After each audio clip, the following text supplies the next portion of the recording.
Hello, and welcome to Rhapsody. This episode, the Ultimate Smashing Reference Guide. Yesterday, Super Smash Bros. Ultimate came out, and I was playing it, and happened to notice that there were actually kind of a lot of references and items that are for games that people might not necessarily know about, or maybe they're kind of familiar with and don't know the whole story behind them. So I figured the plans for the episode I was planning on doing kind of fell through. I couldn't get anything to work, so I figured this would be a really good opportunity for me to kind of play some of these games. Also, it's just some of these are kind of franchises that we just kind of need to get started. So yeah, we're gonna be covering a lot of games, so let's just go ahead and get started. Yes, so Super Smash Bros. Ultimate came out yesterday, so I figured, why don't we go play some games that game has references to, or very small kind of references, I guess. So I'm going to kind of do this slightly chronological, though not exactly chronological. So yeah, I figured this would be the first one to kind of take a look at, because I think it's one of the more interesting ones.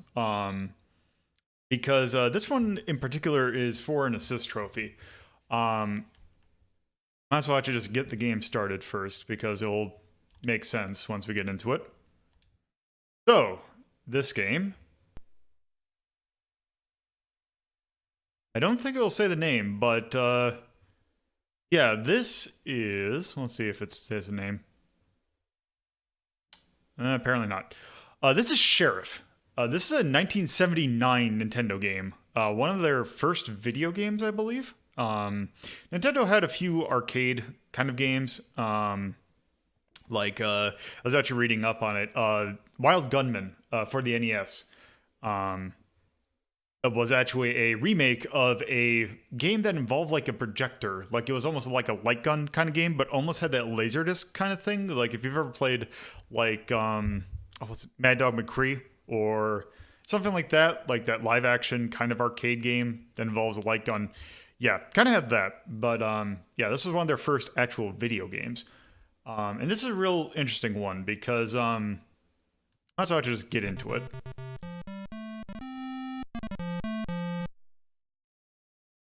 So yeah. Sheriff. And yes, this man that we're playing as right here, the Sheriff, is an assist trophy. So, the way that this game works is that there are, they're bad guys. We gotta shoot them.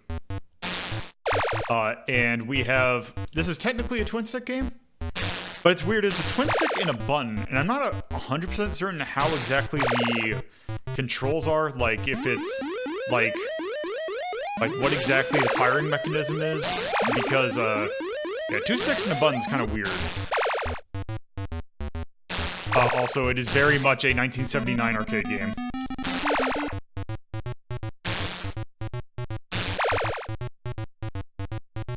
Oop. Of course, it didn't kill me. So yeah, it's almost like a four-directional Space Invaders kind of thing.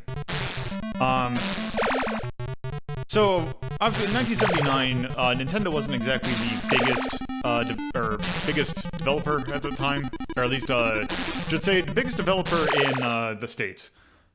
Because when this came out over here, the company Exidy was actually the one who sub-licensed this, and brought it out as Bandito. And I think the version that we're actually taking a look at is actually an updated version of this, because I believe the original was just black and white.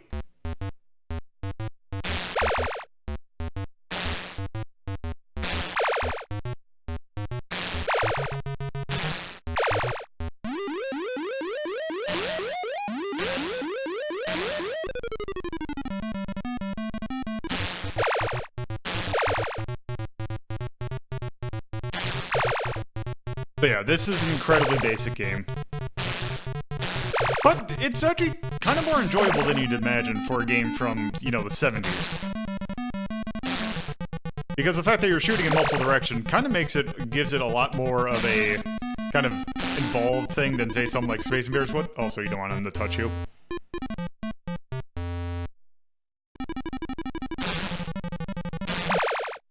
Just continue where he left off. And yeah, this is pretty much the game loop. We'll do one more because it'll show off something that I think is kind of a weird kind of thing. And especially you have games like this where it's mostly about scoring.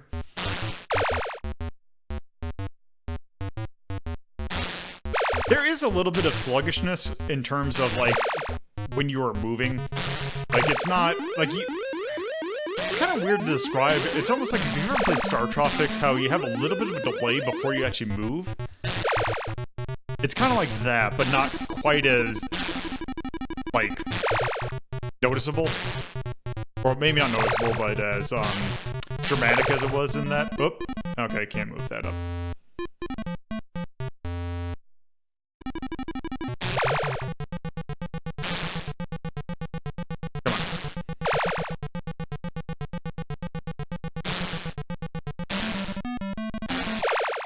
Go.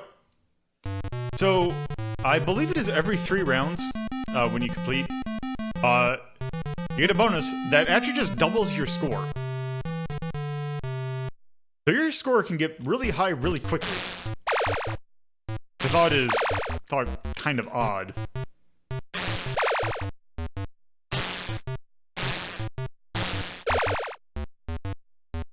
I guess.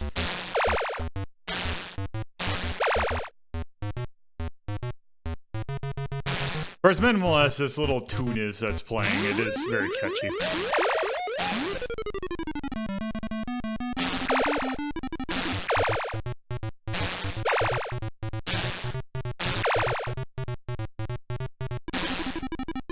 Okay, you know what, I think we've seen enough of Sheriff. I don't think we're supposed to be defending. I think we're supposed to be, like, we're trying to rescue our girlfriend somehow? I don't know. But yes. That was Sheriff. Belongs in the attack list. For a 1979 game, that game is actually really good.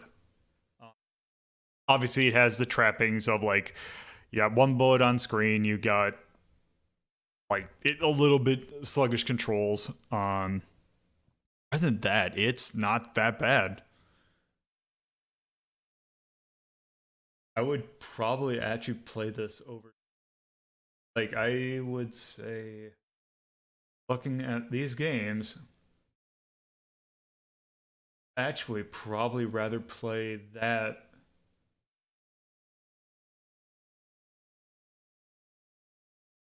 Actually put it above Wagonland.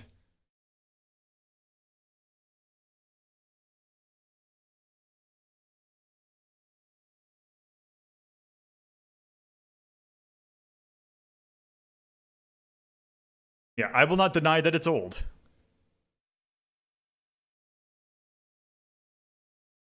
Yeah,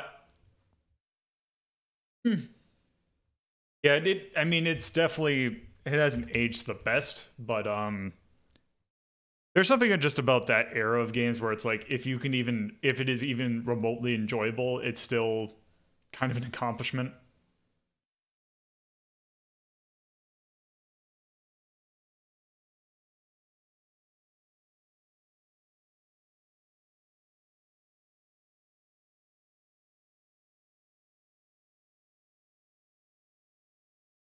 And kind of atonal.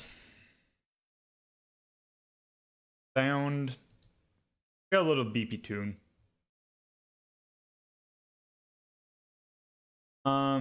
Style. That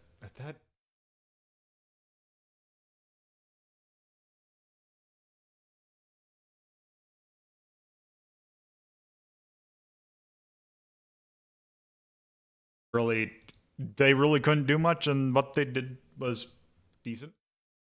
But yeah. No, because it's manageable but noticeable. So you can kind of work around it. And also, like, it's mostly moving. Your aiming actually seems to be pretty snappy. Feel,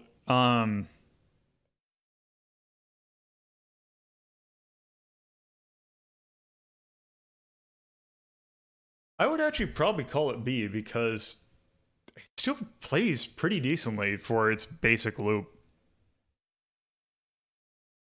History, no one really knows about it, and it hasn't even, like, I don't even know, because I know Nintendo was putting out some of their older stuff on Switch. I don't even think this is one of them.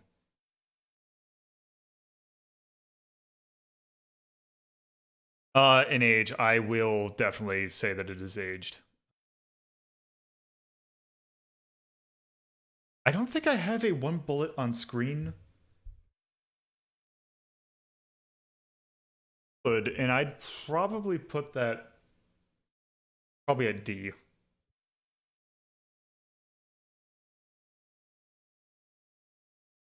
And approach, it's actually really easy because I wasn't even rewinding there and I was still getting pretty far. Like, I barely died, and the times that I died, it was entirely my fault. So yeah, that's Sheriff. A really old Nintendo game. But yes, it had an assist trophy. So we took a look at it. So, next game. And I actually brought it up when talking about Sheriff. This is namely due to the fact that the character Duck Hunt has the characters from this game as actually an attack. So I figured, why don't we go ahead and take a look where they came from. This is Wild Gunman. An incredibly early Famicom, not Famicom, well, technically Famicom, but also NES game, because this definitely came out over here. Probably the simplest light gun game you can ever imagine, because this game barely even needed to be a light gun game, and they kind of even realized that. So why don't we just go ahead and start with one outlaw just to start? But yeah, if you've played a Nintendo game, you've probably, or really, this usually shows up as a kind of mini game, but yeah, basically, there's a guy, he'll say fire, you shoot. And you need to hit the button before this timer right here. And yeah, it is incredibly simple. And in fact, something that I never really noticed about this game until I was just playing it now is the fact that you don't even have... So I have the cursor on the guy right now. You actually can shoot anywhere on the screen.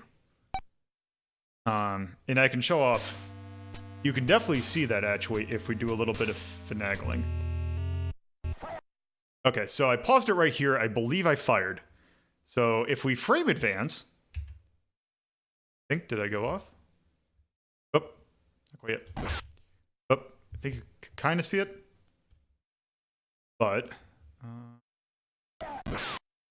I don't know... Let's see. I don't... It's going to be kind of hard to show off, but...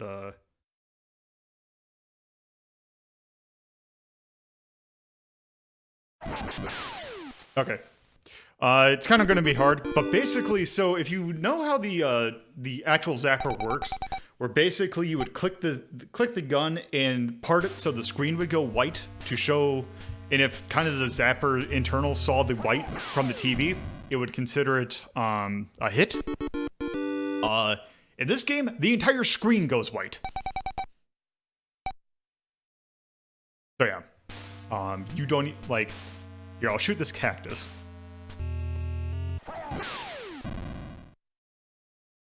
Hell yeah. Yeah, I shot the cactus and the guy went over.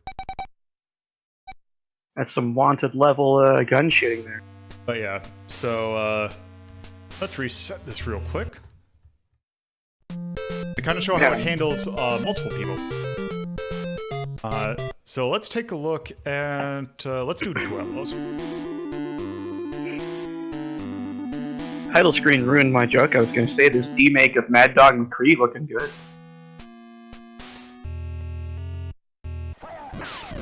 So the way that this works is, I don't know if you could, it's kind of hard to see, but basically in this version, the two halves of the screen. So it would go it would be one half or the other.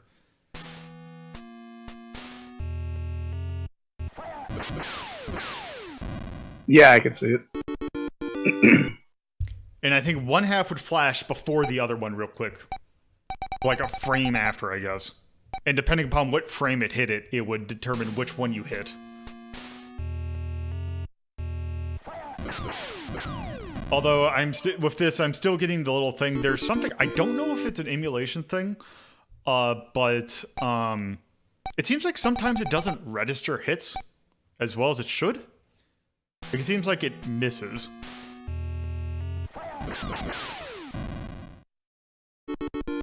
But yeah, this is, I mean, and what you're seeing, this is the entirety of the game. How many gunmen do you go up against? Infinite. I see, so it's more bragging rights style game. Okay, I just shot the wrong side of the screen and no, whatever. You won. I guess it doesn't have the thing to say, oh, because it's weird. They have it so that only one person fires, but they have it, let's see. They have it so that,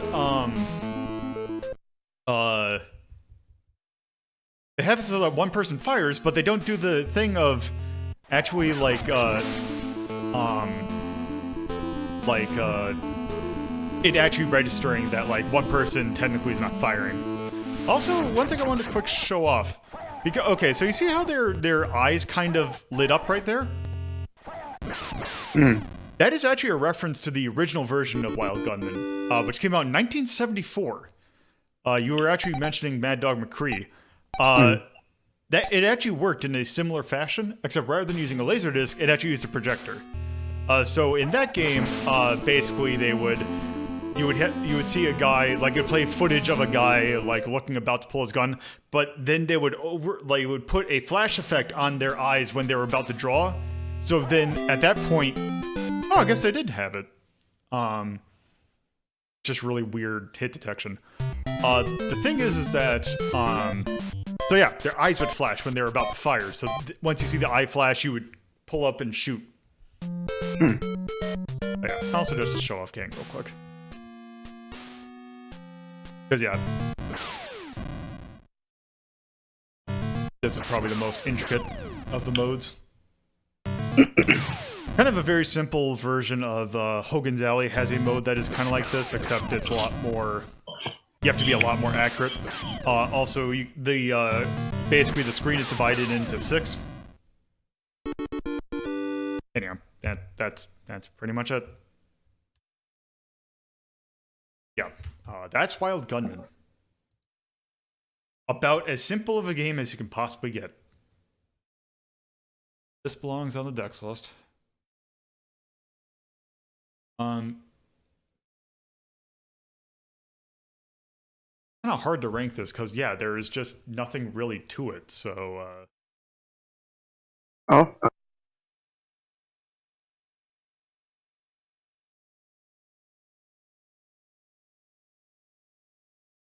I would probably rather play Duck Hunt than this. Probably maybe put it above, say. I'd probably put it above San Francisco Rush.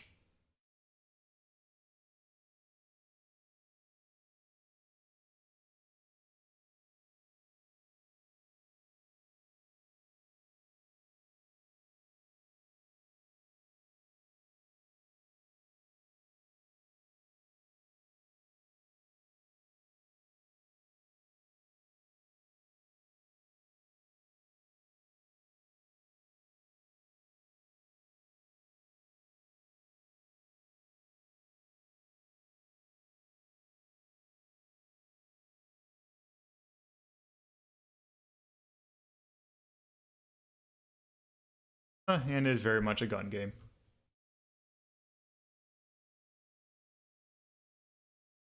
That's pretty atonal. Sound. Barely there. I mean, you have the little draw, like about to draw noise, but that's about it. I'd probably put C. Style. I mean, it's kind of funny when you shoot their hat off. That's about it. I'd say maybe.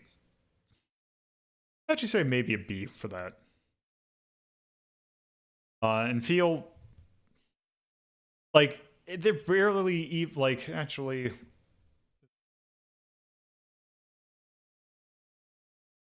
really simplistic, which I think is a pretty good description of that.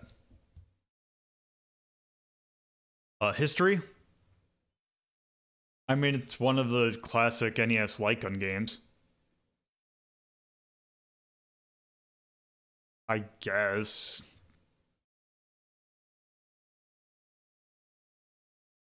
I would say of like the trio of, well, no, because well, not the worst, but the least known, I think.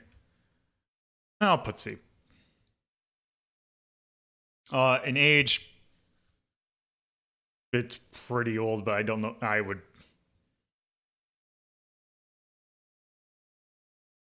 know exactly what I'd ding it for, but I'll just. And approach. It's what needs to be. It's not super hard. Pretty balanced. But yeah. That's Wild Gunman. So, got that. So, next game to take a look at. Yeah, so actually something that they just added to Smash. They added in Ultimate because the Sheriff, I think the Sheriff and the Duck Hunt Dog, I believe, were added in the 3DS/Wii U one. This is something that was added for Ultimate, and it is a franchise that, it's a interesting franchise that the main character of got added as an assist trophy. It's also interesting because it's also a third party kind of thing. But we're not going to be taking a look at the more popular incarnation of it, at least at first, because there's actually a version of this game that came out before the one people know of that is really weird. I'm just going. So this game, SX game, this is Bomberman. Oh. The original Bomberman, 1983 for MSX, other PC-88, those Japanese home computers. This did come out to the West. They changed the name because they didn't feel that Bomberman would be quite appropriate, I guess. And they changed the name to Eric and the Floaters. But yeah, that sounds like a really weird alternative band. Yeah, it's incredibly European. Yeah. Now coming to the stage, Eric and the Floaters. Yep. They just sing songs about turds. Pretty much. But yeah. Also, press space key or trigger. Trigger? I think they misspelled trigger. So yeah. They just have a friend named Torriger, and every time you poke him, the game starts. Yep. Okay, these assets are interesting. It looks like that second set of bricks, all they did was they just put like a line in the middle. Like they took the regular brick asset.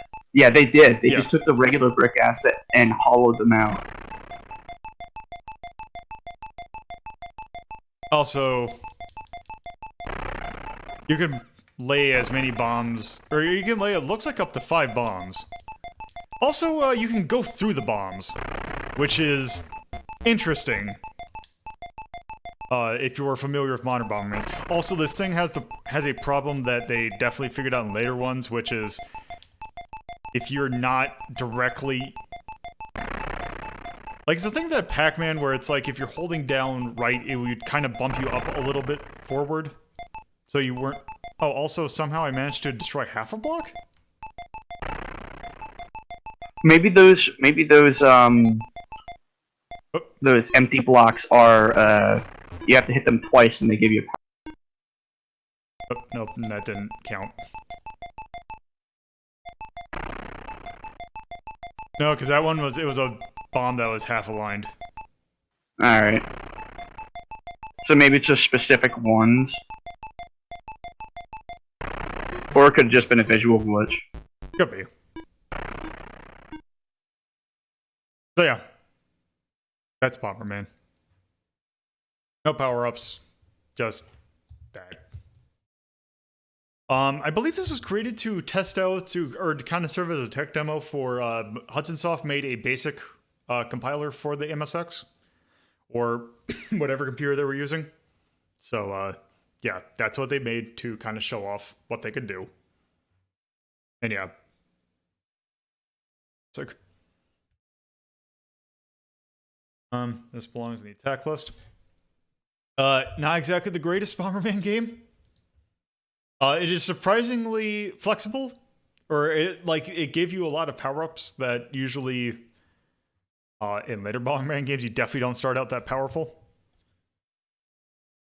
So it also feels incredibly clunky and just general. I would still probably put it above Punchball Mario Brothers, which kind of had the same thing going for it. But I would rather play versus Wrecking Crew than that.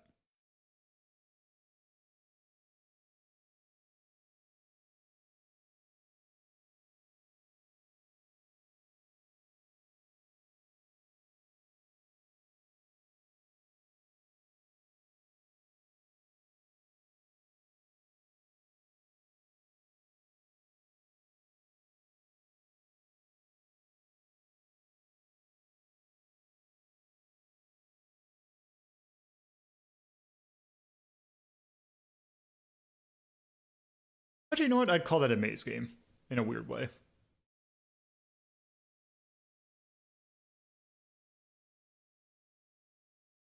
And incredibly atonal. There was absolutely nothing that game was saying. There was zero sound to begin with, except for the little beep boop. X. Style isn't one. But then again, it's so old that it really doesn't matter. Feel. It don't feel good. History.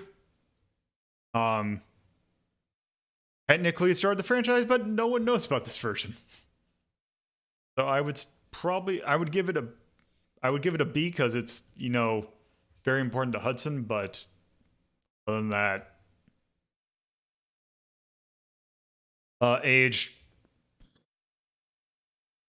there's something I could dig it for, I just don't know what.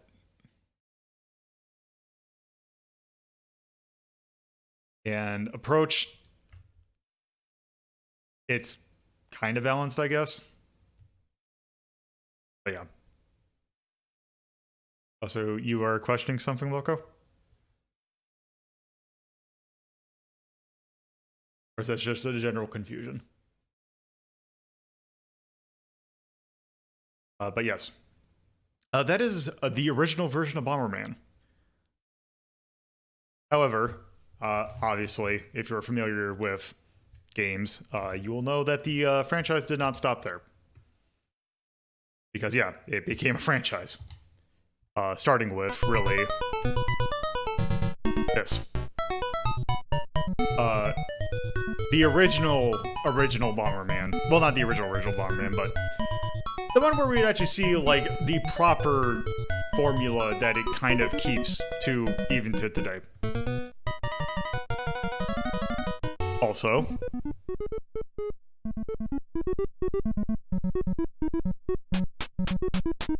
this.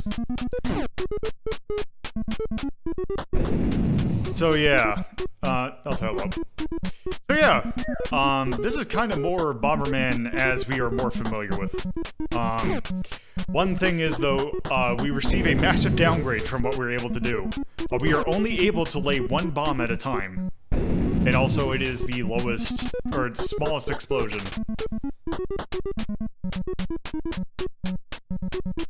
We are still fighting balloons. The most dangerous of enemy.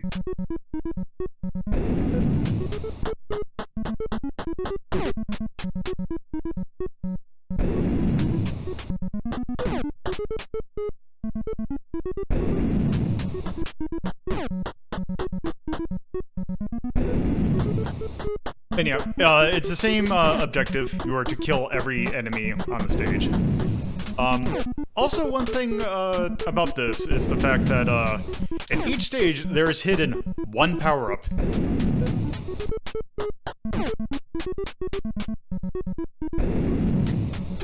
And it is behind any of these blocks.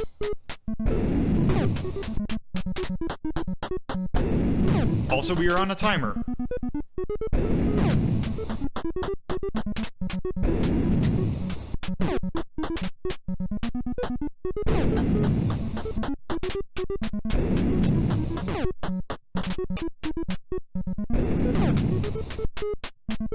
I mean, I like Bomberman's sprite that they made for this. Yeah. Also, the weird thing about this is, and I believe it's this order, but the sprite that actually like the Bomberman that we kind of know, actually came from, so Hudson ported Lode Runner to the Famicom and NES.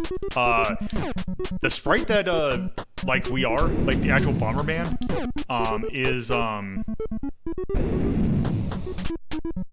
yeah, taken from the enemies.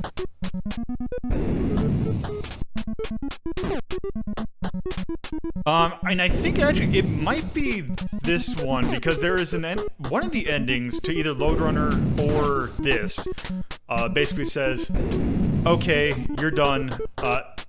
No, actually I believe it is, I believe this came first and then Lode Runner, because at the end of this game, when you complete, I think it's 60 stages, their ending will basically say, oh, Bomberman turns into Lode Runner, see you again in Lode Runner. That's very weird. Or it could be the other way around, I can't quite remember. I forgot to look it up.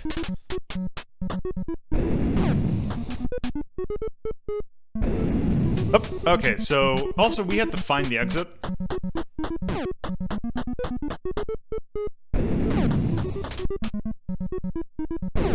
Oh, good. Also, the music changes whenever you get the power up. Also, we are screwed. I don't think is it an instant kill? No, it's just you're posed. Actually, I wonder if I can even... Actually, I wonder if... How does that work? Let's see. Because there's no way it expects me to kill all of those. Well, I mean, it definitely isn't, because it's meant to be a punishment. So if I stay here... No, it is just... You're dead.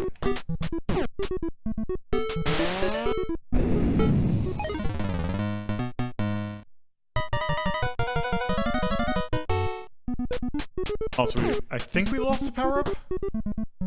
Oh, no, we kept it.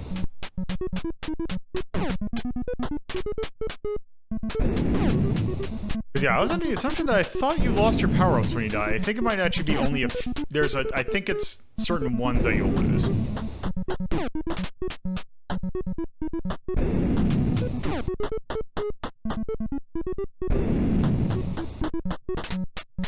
Is the answer to your question, Tyrion, because this game is old and kind of a dick?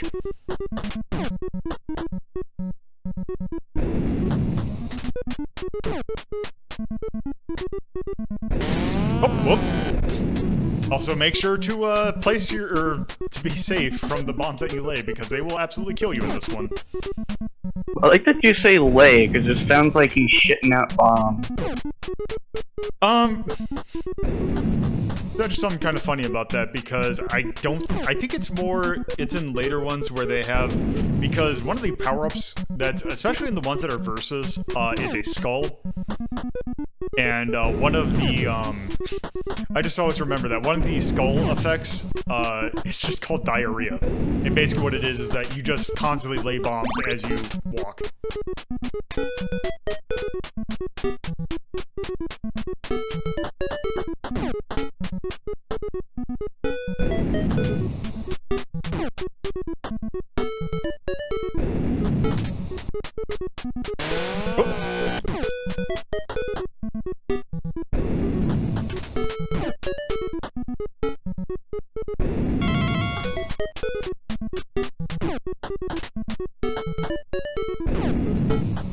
good if I could find the exit.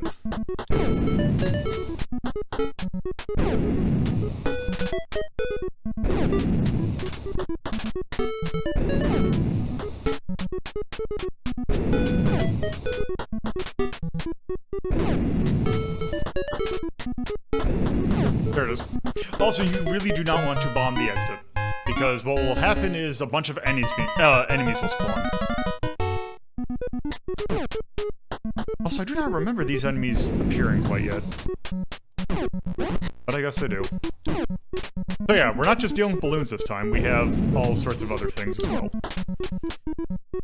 Usually they have some sort of gimmick. These things I think are just fast. Yeah, all the enemies definitely respawn. Oh.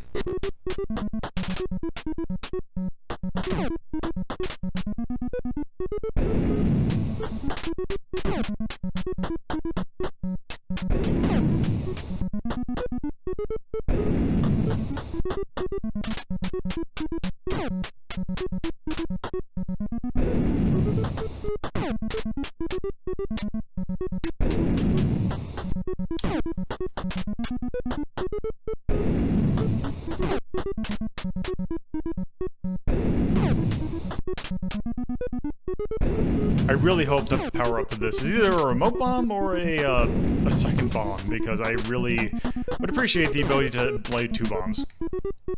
And a remote bomb is always good. Yeah, remote bomb is always the best power-up. That lets you plan out your bomb.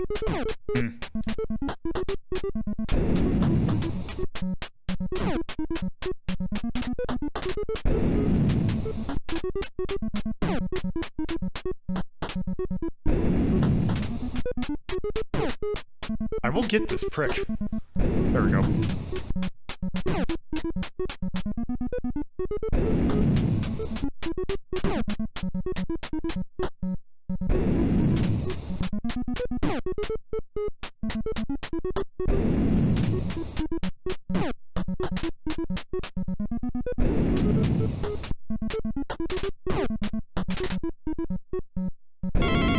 Go. Good.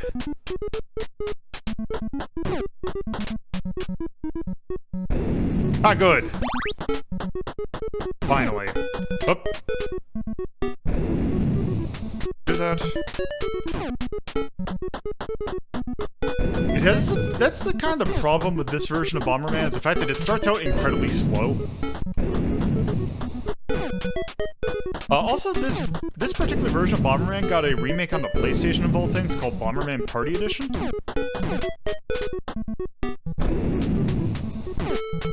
Which is really weird to call it because I don't think it has the versus mode yet.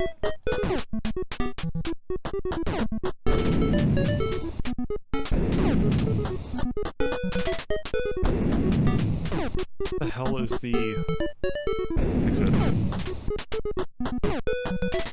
There it is.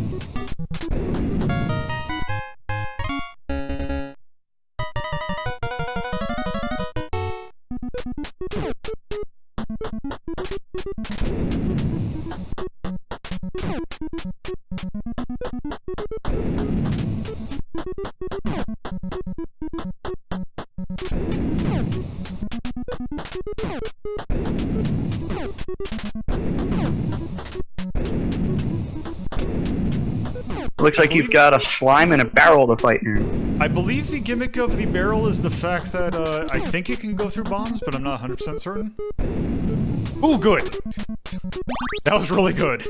Because nice. What I just picked up was the remote bomb. So now I can, well, remote bomb.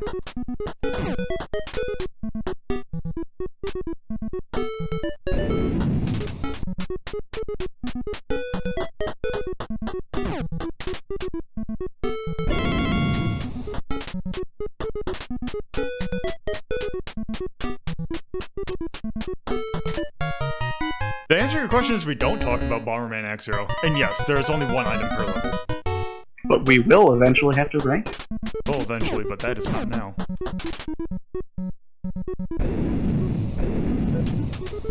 The other M of Bomberman.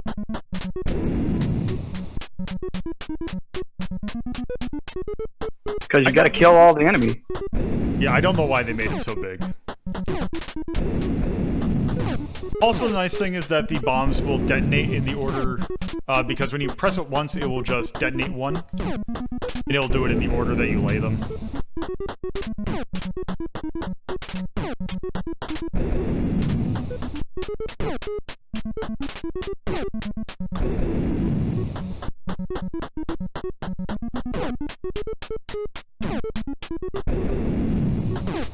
So, God, this game is so much better when you actually have more than one bomb.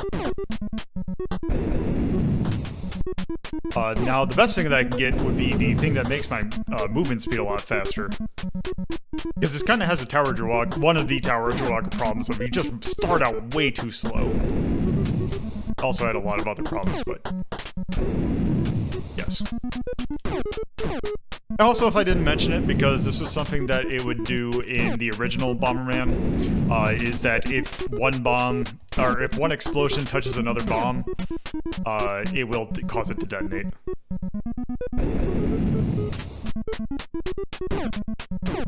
So be mindful of that.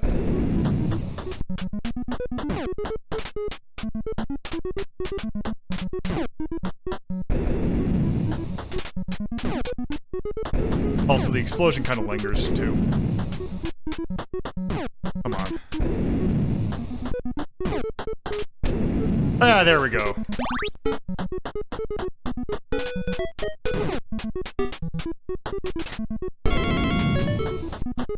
I think after this...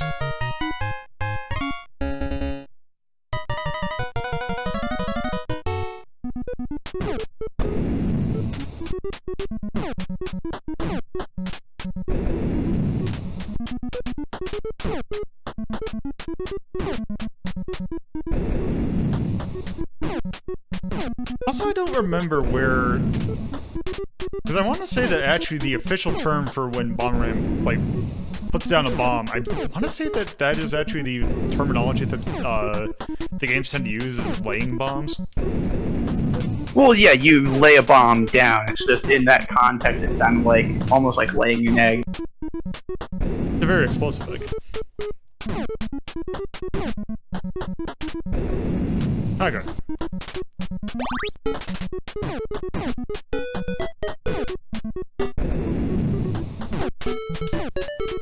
Oh, also don't do that.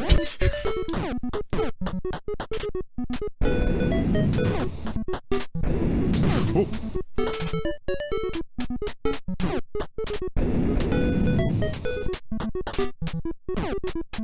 Also, I want to say that, it must be kind of a European thing, because, other versions, I can't remember if it's this game, was released in Europe as Bomberman, but I know that there are games in the Bomberman franchise that in Europe are renamed to Dynablaster.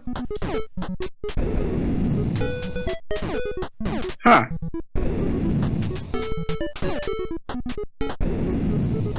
But I can't remember if there's also games over here that got renamed to or that were just called Dynablaster. I know there's an arcade one that was called Dynablaster.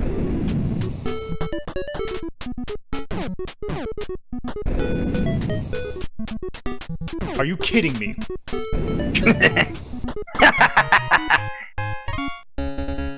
Now here's the thing I wanted to do. This piece of music. So also in the bonus stage, you can't kill yourself. Also, you can really cause the frame rate to drop. Oh, it's beautiful. The main thing that you're trying to do is kill as many in one explosion rather than just rapid fire to get them off. I love that they took out all of the standard mechanics and just said, no, just blow everything up. You can't die, they can't kill you, just try to fucking kill it. There is actually a power-up that you can get, if you play long enough. That basically makes it so you can basically be like that all the time. And it's great, but yes. That is Bomberman. Like the one that people tend to know. Yeah.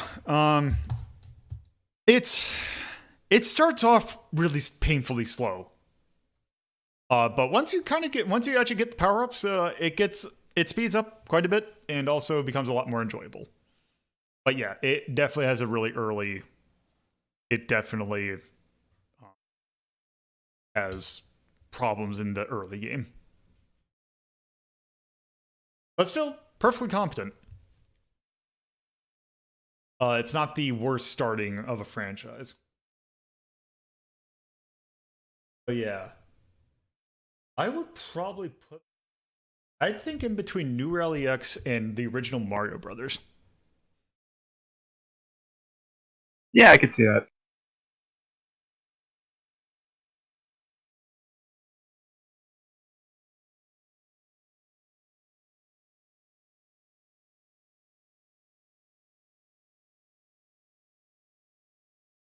I believe that the original release was 1985. Just didn't come out over here until 87. Oh. A comment there, didn't I?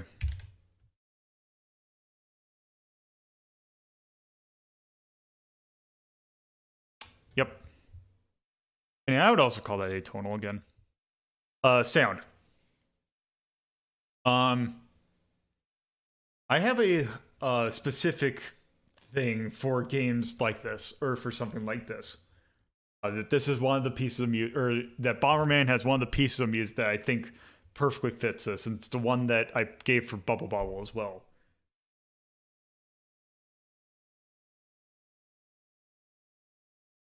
This game's sound is charmingly earwormy. Because that song repeats ad infinitum, but it's still good. Both really pieces of, even though, yeah, there's two pieces of music, one for the bonus stage as well. Even that bonus music's also really good. Also style. The stages are incredibly bland. The characters or the enemies are just kind of things. Barrels and balloons. Yeah, your character's sprite is not exactly the most descript. I would give that a C. Feel. Incredibly slow early game, and it takes quite a bit to actually build it up to be somewhat closer to the pace of later games in the franchise. Also, this does not have the two-player mode or the multiplayer mode that kind of more people know Bomberman for. But still, it's perfectly competent, so I'd give it a C. History. This is a pretty big game.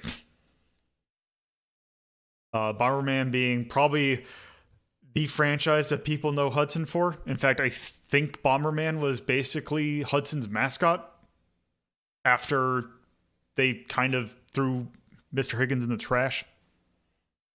Yeah, for a while they pretty much stuck with Bomberman as kind of their big character. People probably know the Bomberman more than the Hudson Bee. So yeah, I don't think I'd call this, like, in the grand scheme of gaming, an important milestone, but yeah, it's definitely very important for Hudson. Age. I think there's a password system. But let's see. Also, approach, it's not terribly hard. But yeah, it's just weird if you're used to later Bomberman games. So yeah, that's Bomberman. Yeah, kind of nice to take a look at that. So, yeah, so there's other stuff. These weren't this. So, the next things, I believe, I mean, these were added really early on, I guess, in Smash Brothers, but there's a bunch of early Nintendo games that I think we kind of need to look at because they get referenced in Smash Brothers, and I don't know if people are actually super familiar with the games they came from. Because one, they're old. Two, they're not obscure, but they're of Nintendo's franchise, of Nintendo's catalog. They are the more obscure. Let's just go ahead and take a look at this. Also, these were originally NES releases, but I am going to be taking a look at the Famicom Disk System version of it because they're slightly different. Basically, that they're based on actually the arcade version of these games, but there really isn't that much of a difference. So this first one we're going to take a look at is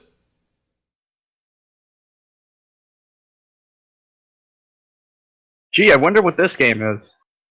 This is Ice Climber. Yeah. So yeah, the Ice Climbers were introduced in Melee. But yeah, because when Melee came out, I had never heard of Ice Climber. But it's a black box NES game, so it's one of their mainstays. Well, I guess mainstays in terms of it's one of their like core NES things. So you can pick a mountain to climb. Let's just go ahead and start with one. Yeah, this appears on a lot of multi-carts. And yeah, the plot of the game, you climb ice. Namely mountains. But yes, we are, well, I guess we are Popo. If we were playing, this is a 2-player simultaneous game, where you would, so, yeah, we are Popo in blue. Nana is the character in, pink. So this is actually based on a later revision of the game because there was, and this is, or the version I should say that came out originally in Japan, because they made a version that came out when they brought it over to the West. There is one notable difference between the enemies that we would, like these enemies right there. We fight these little Yeti-looking things. That is not what you would fight in the original version. In the original version, those were seals. Yes, the worst thing you could come across on a mountain. Yeah, so... Yeah, when they brought it over here, they really did not want to invoke seal clubbing, so they changed it to those things. So whenever you... So at the end, you always get this little bonus section, and you basically need to get on top of the condor.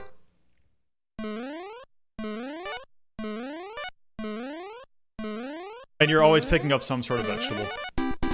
Or fruit. I think, isn't eggplant a fruit? In, like, definition. I guess. I thought it was a vegetable. Also, some stages have wind. I think this actually might be a thing that was added in the arcade version. Oh, okay. Oh, God damn it. I will go ahead and say, the jumping in this game feels really weird. Because if you don't have any forward momentum, your jump is basically straight upwards, except you can angle it a little bit. I'm actually going to let this guy, so the main danger, or the main thing that those things do, is if they come across a hole, they will kind of go back and then patch it up.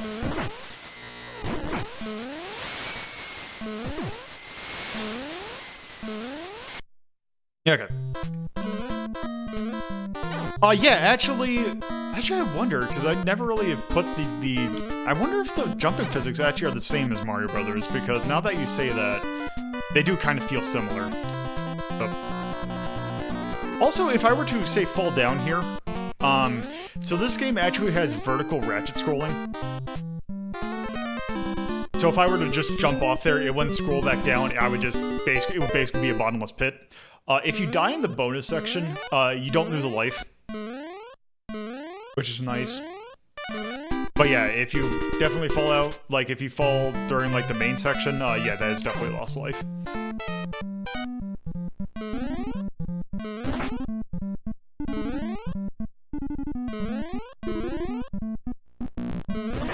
Yeah, these kind of conveyor belts kind of suck. Also, sometimes there are just blocks that you can't break through. And icicles. Oh, also, if you jump up against a wall, you kind of bounce off of it.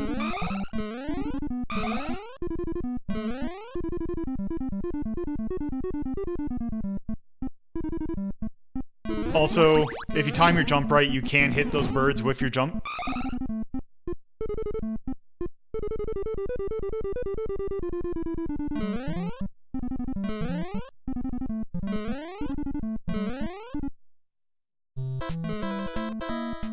Also, I like that all the plant life that we're picking up has eyes.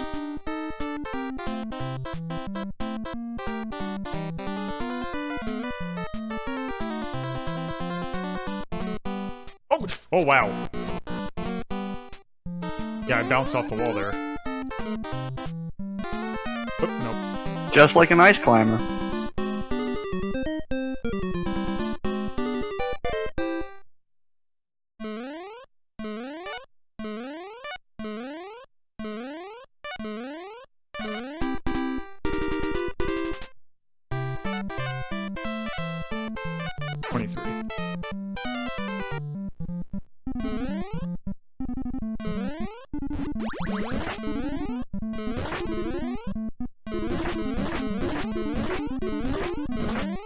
There's an obstacle that I'm trying to look for, but I don't know what stage has it.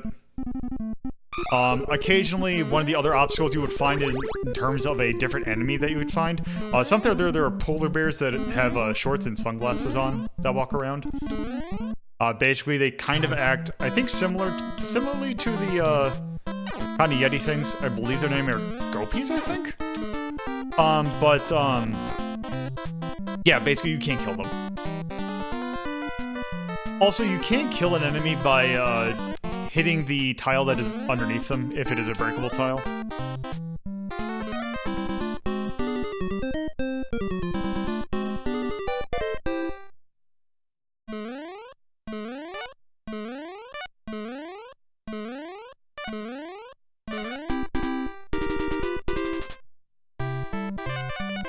Let's see, 15. Let's do one more. Because yeah, this is the game.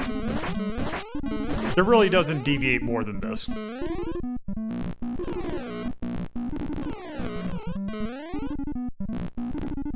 Oh god, yeah, those...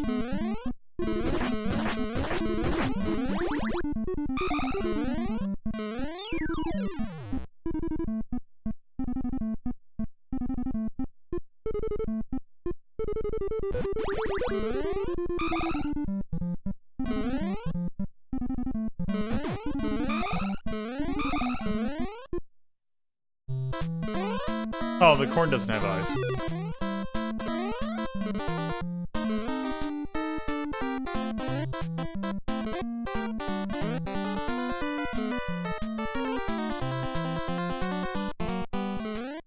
Oh. Damn.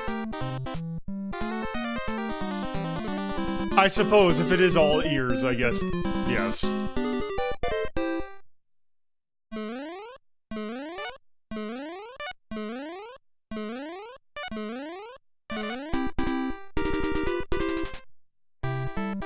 Okay, yeah, so that's Ice Climber.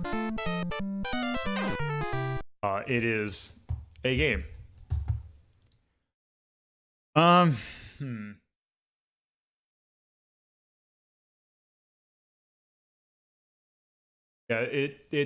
it's a pretty basic kind of game that it's neat, but there really isn't much to it because basically you can see the entirety of the game like in 5 minutes.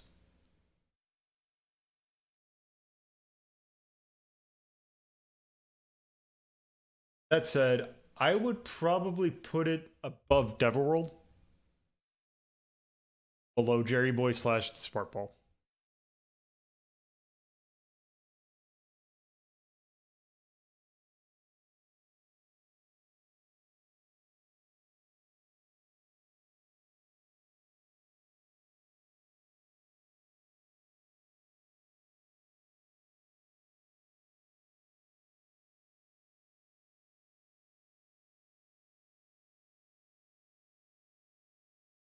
I would probably say that actually kind of qualifies as cute.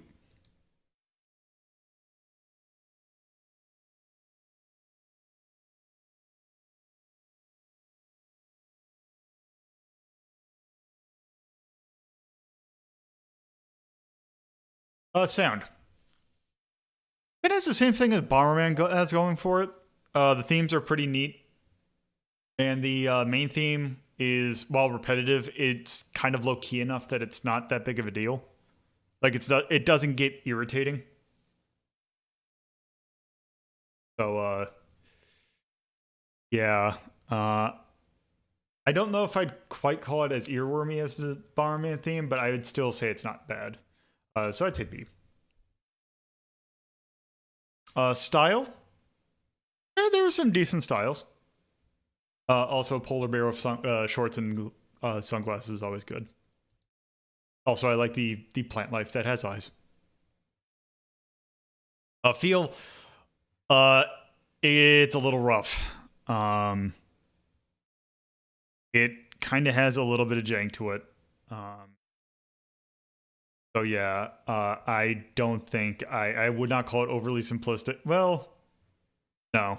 I would still actually say that this game doesn't actually feel that well.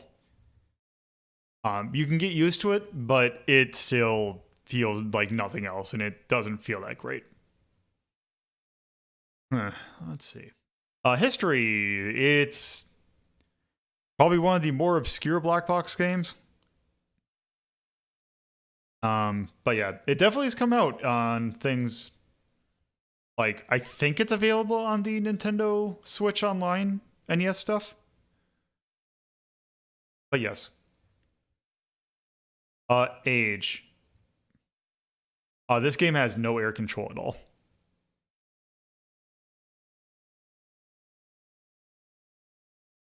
An approach. Yeah, I'd say it's balanced. Yeah, that's Ice Climber. So yeah, if you have not seen or never played Ice Climber, and you're wondering where the Ice Climbers came from, there it is. So, our next game. So the reason I'm putting this in is that there is an item I believe was introduced. It was either in Brawl or 4, called the Arena. And basically what it is, it's this kind of, it looks like an Octorok, and there's a reason why. But it's something that you throw it, and then it gets really spiky. So the game that came from, kind of similar. We're gonna do this kind of similar thing that we did with Ice Climber. Take a look at the Famicom Disk System version of it. This game is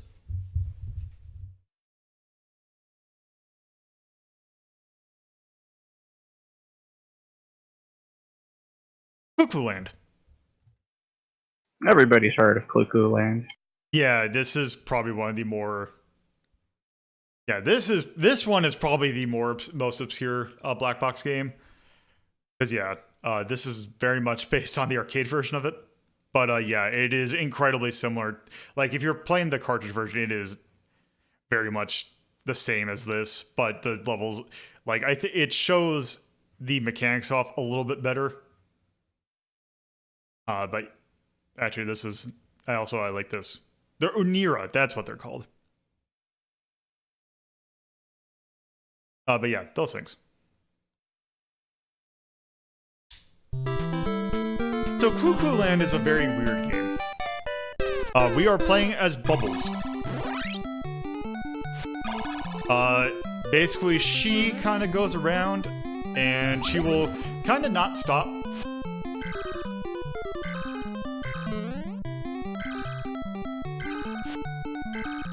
The console show basically kind of puts you in the middle of things right away, whereas this kind of, you have an introductory kind of area.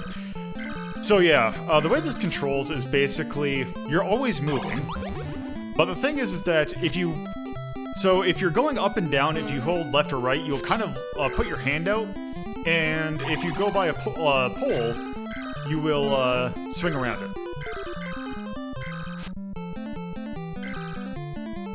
And the goal of each stage is to basically complete the shape.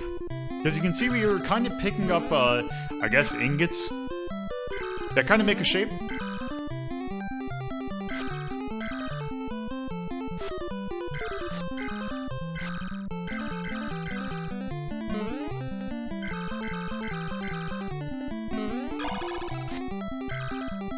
Also, this is a 2-player simultaneous game.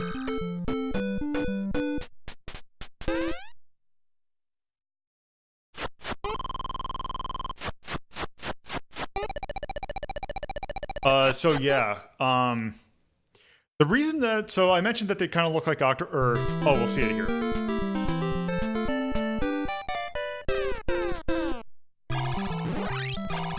So, those black holes will spawn Uniras. Yeah, basically, you don't want to touch them. At least in that state, because you have this little beam. And if you smush them, they die. So, yeah, I mentioned they kind of look like Octoroks. In the manual for... Also, you don't want to fall in the holes. In the manual for, I believe, the Japanese version of Legend of Zelda, Octoroks were described as kind of offshoots of these things. So it seems... Oh yeah, I can see that. In a weird way, it seems like,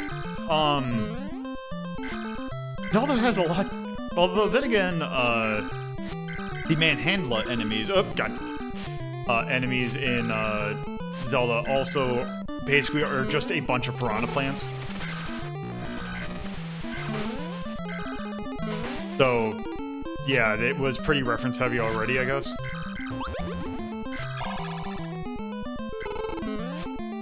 Alright, but you need to get that pineapple. Oh, working on it. Oh. There's something kind of fun and just about swinging around, I guess. There. I got the pineapple. Okay, all is good in the world.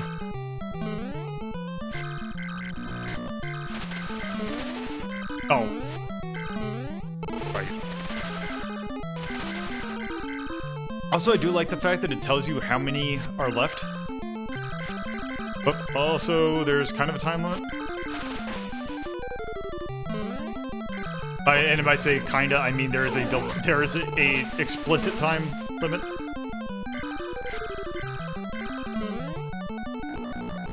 It does get a little weird when you're trying to, okay, which direction do I need to hold in order to swing? Oh, I see where it is.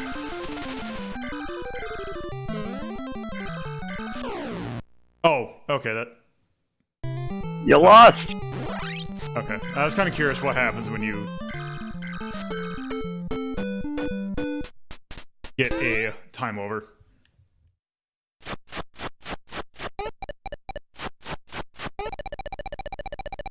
I think Bubbles is just supposed to be like, it's just one of those weird, like, ball things, like a lander, or like Pac-Man. They're just round. So yeah, bonus stage. Basically, there is infinite ingot, or like, not infinite, but like, there's just a bunch of ingots, which basically is where they got the sprite for the rupee from.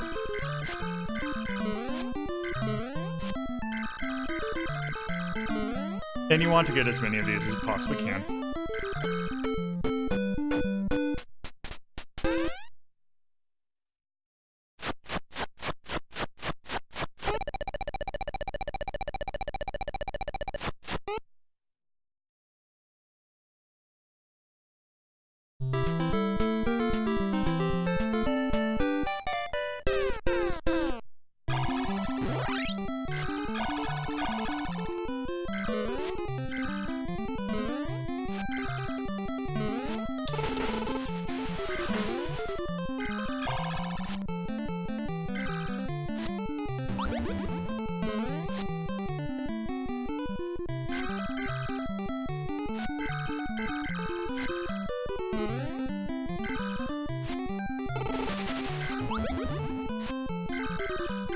Also, I do like how generous your little wave thing seems to be.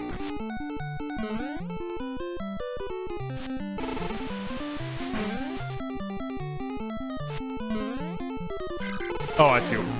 Damn it. I see what we're supposed to be making.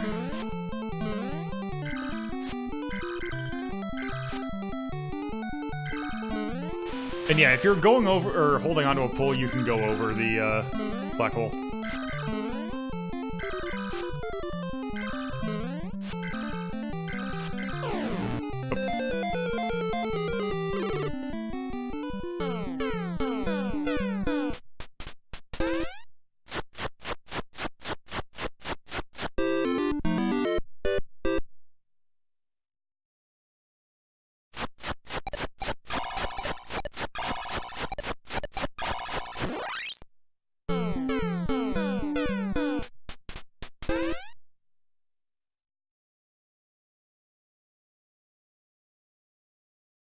and it's writing my score.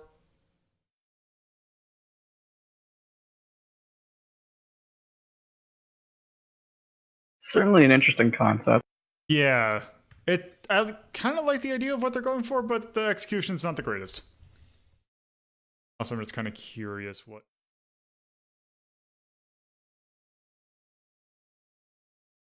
Okay, so it just puts me out here. Okay, so yeah, that was Clue Clue Land.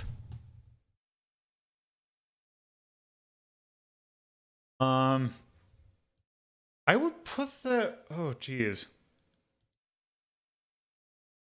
Would I put that under the? Because would you almost consider that to be a puzzle game? I would say, yeah. Because yeah, we can put this in the mind category then.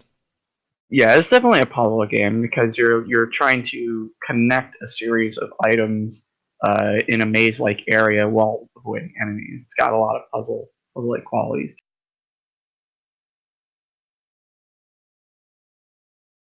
Yeah. I'm kind of thinking in between Tetris, Japan Arcade, and Puyo Puyo.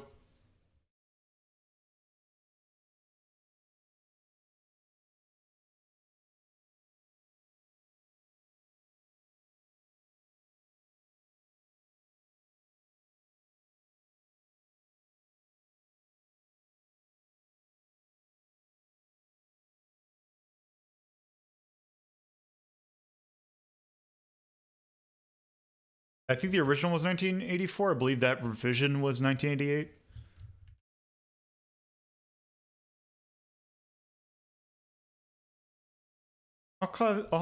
I guess that technically has some of the things of the maze game.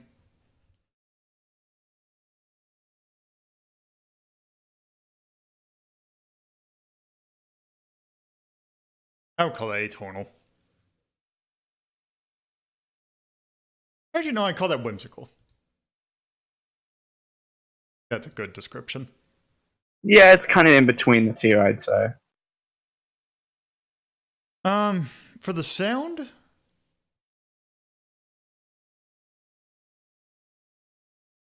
I would put. I'm thinking. I think the music was okay. It's not the greatest, but yeah. Let's see. Also, style. I'd also put C because there's a lot of kind of blank space. Feel. I would not call that game good to play. It looked a bit confusing. Yeah, because you have the thing where you have to keep the direction of where you're heading in mind, because you have to. It's do you hold left or right, or do you hold up or down?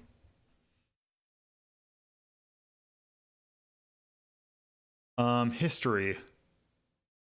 It's been on a compilation. Age. Really anything I could ding it for, but it.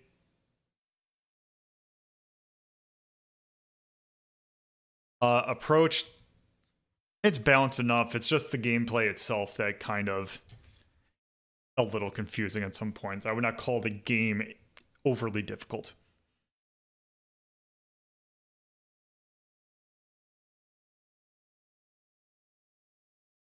That was Clue Clue Land. So our next game that we're gonna take a look at. The reason we're taking a look at this is because for some reason it decided to put the main theme of this game into. This was in Melee. They added it. They added it onto the F-Zero stages for some reason. But this is also. So this also, there was that leak, the quote-unquote Grinch leak, that actually supposedly had the main character of this game was going to be in it, but that obviously turned fake. So they're not in it. But this game that we're going to take a look at now is Mach Rider. This is a very weird game. Let's just do Fighting Course. So this is kind of a racing game. It's a racing game the same way that Outrun is a racing game. So you actually have a choice of which of 2 routes that you can go down. I guess it's going to pick A for us since we took too long. So we are Mach Rider. So we are Mach Rider. We look like we are a motorcycle. We can blow up and then reform. We have gears.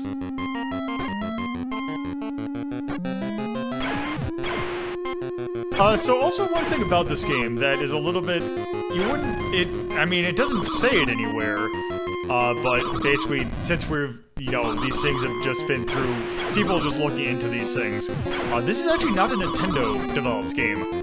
This is a HAL Laboratories developed game.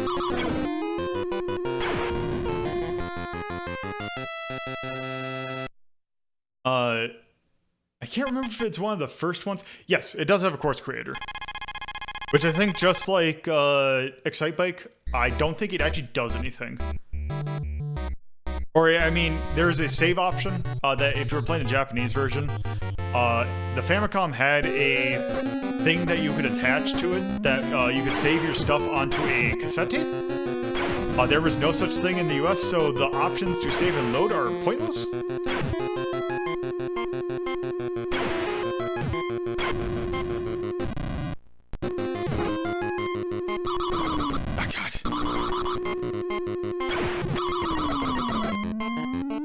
But yeah, it's one of these kind of games where basically you're trying to get to a certain distance in a certain amount of time. The thing is, in this one, you are trying not to die.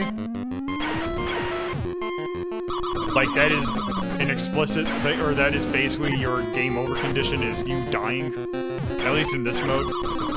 Because I believe the endurance mode, that is where you are supposed to get it. That is where it's kind of outrunny, in that you are supposed to basically get to a certain distance within a certain amount of time.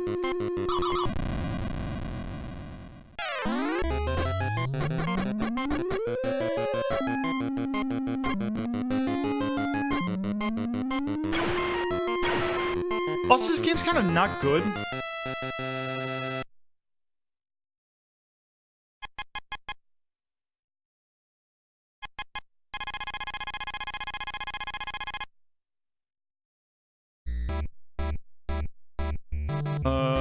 Let's do B. That crazy straw of a map.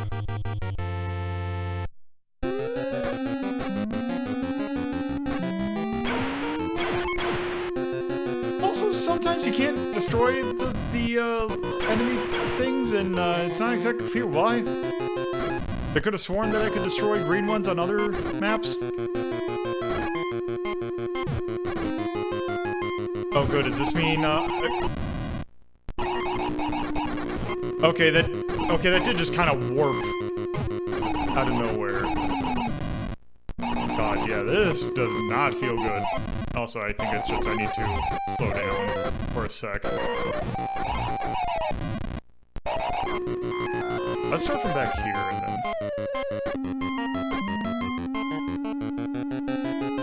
Also, the engine sounds in this game are questionable. Let's just call it that.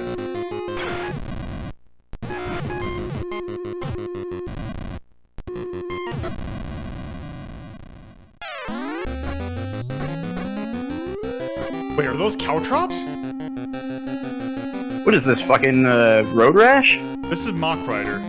No, this is Road Rash now. Wait, what killed... Oh, somebody came up behind you. Yeah, there's somebody behind you in your rear view, and they just run up on you and kill you. I didn't realize, because it looked like for most of the time they would just bump against me. I didn't even realize that if you weren't going fast enough that they would just kill you outright. Apparently, jeez.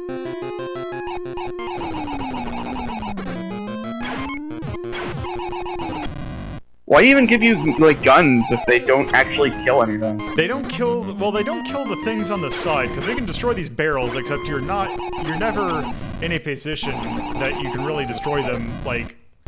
You're moving too fast to keep up with, like, the stuff that's coming in. Yeah.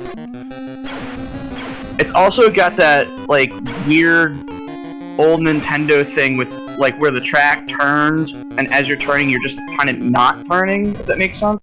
Yep. Wait, it looks like it's leaving caltrops, but I can't do anything about it. Because somehow they were destroying me when I was to the side of them. Who throws caltrops to their side?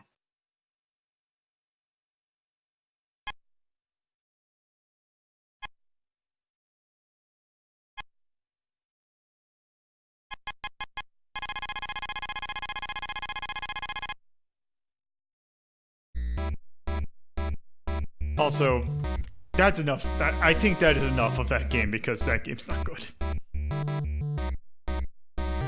Because, yeah, it's supposed to be some post-apocalyptic thing, but that game just does not feel good at all. Oh, yeah.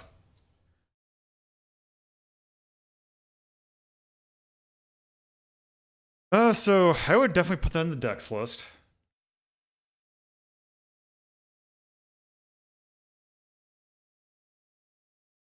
I think I would put that above Super Breakout and below Alleyway. Super Breakout and Alleyway? Right here at the bottom. But you'd put it under California Games. I would put that under California Games. Alright.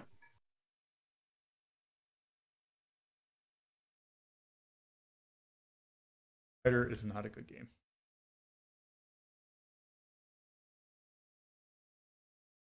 I'm actually going to put HAL Labs.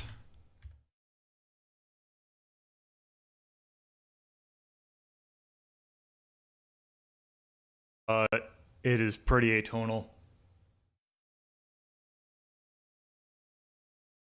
That sound was kind of not good. In fact, I would put it has the reverse Bomberman problem in that song angers me.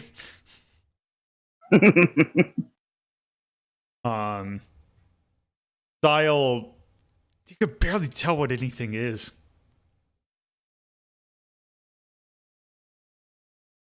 I would put B for that, or D for that.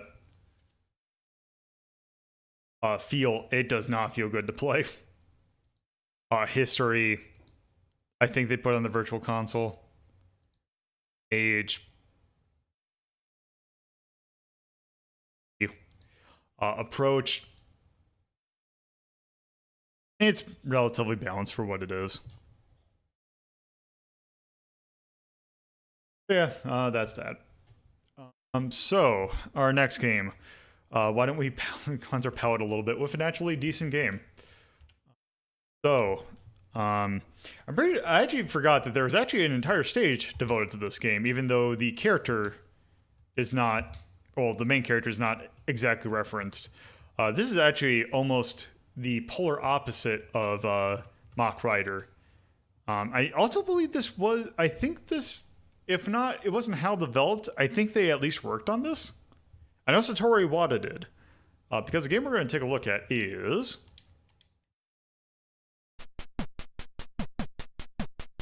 Balloon Fight. Oh, yeah. Yeah, this game. If you are familiar with the game Joust, basically this is Joust, but with balloons. So yeah, basically you want to get on top of people to pop their balloon without them popping yours. Like that.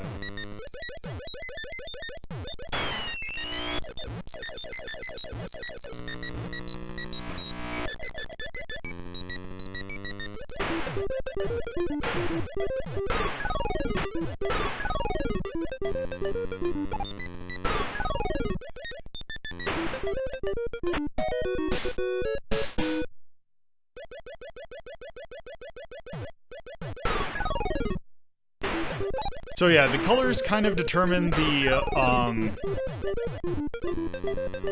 forget what the term is, the aggressiveness of the AI. Also, if the enemies land in the water, they will die, but if they land on the ground, they can kind of compose themselves. Also, the song is so good. This got some good music to it.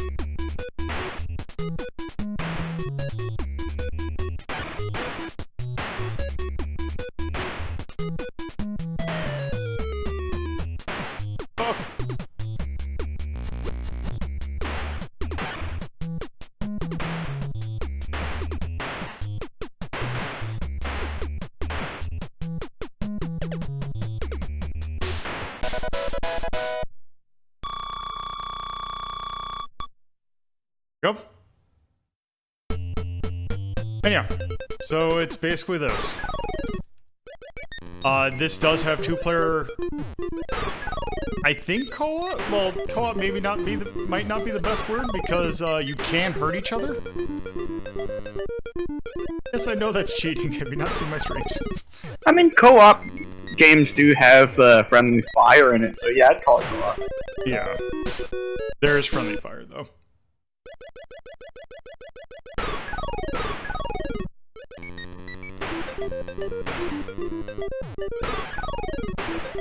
Also, when they're kind of parachuting, they cannot hurt you.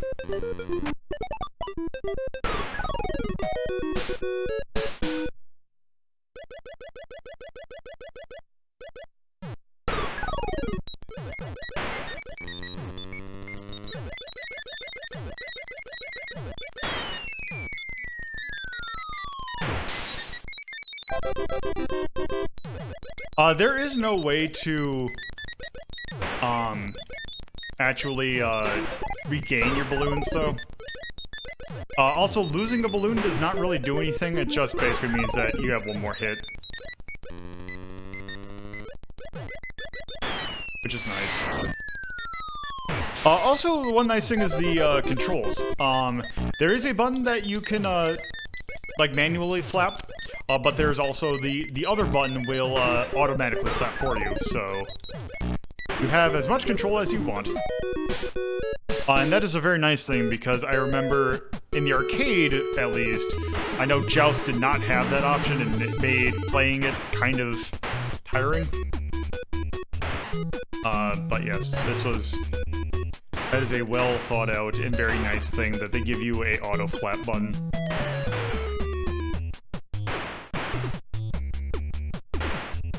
Also, it's really easy to control, too, which is kind of surprising for a game like this.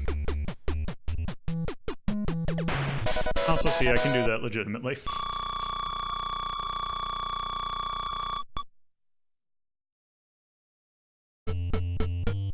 Also, yes, these little things, I believe, are also an item. Jeez. So, quick match there. Yep. Also, just show this off.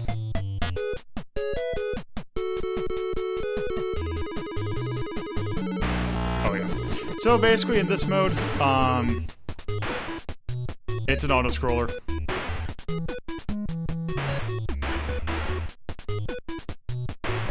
Also, basically I just do want to show something off, whereas... Oh, god yeah, and doing this is really hard. Actually, I don't think I can do it from here. Definitely don't want to hit that. The thing is, if you get 20 balloons in a row without having any go off the screen, basically all the balloons will be doubled, I believe. Or they'll change color and you'll get additional points from them.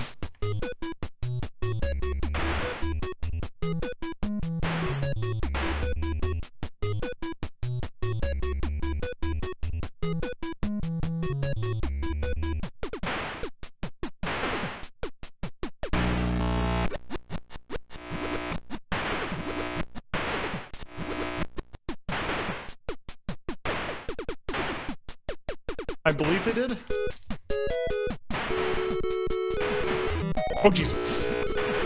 Yeah, you also don't want to get too close to the water.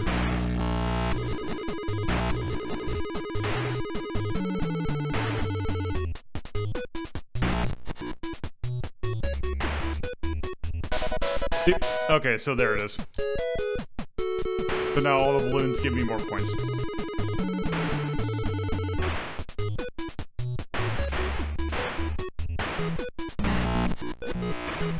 Also, we are now ranked 1, so we can just go ahead. can do that. So yeah, that is Balloon Fight. It is a fantastic It's a cute game. It's pretty good soundtrack. Yeah, I'm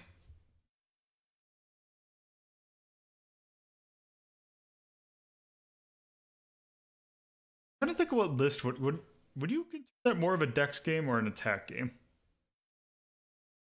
Well, let's see, because you get three hit points. Technically 2. Oh, is it 2? Okay. Because so you have 2, then 1, then none. But you start with 2, then you go down to 1, and then you die. Okay, yeah. So 2 hit points basically. What is attack? Attack is basically less than 2 or 1 hit points. But not necessarily focus on trying to get something in a certain amount of time. Because really, it's more about like attacking other people. So, yeah, you can. I would say that. I'd say we have maze games in attack, so I think it would probably belong in here.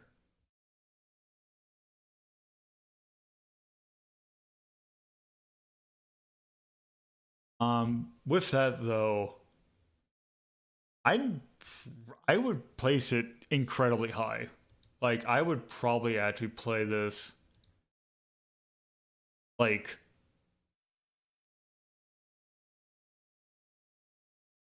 honestly, I would probably actually put this like below Fantasy Zone.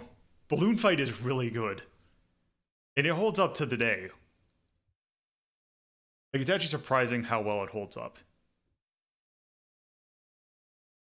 I mean, that sounds fair. So yeah.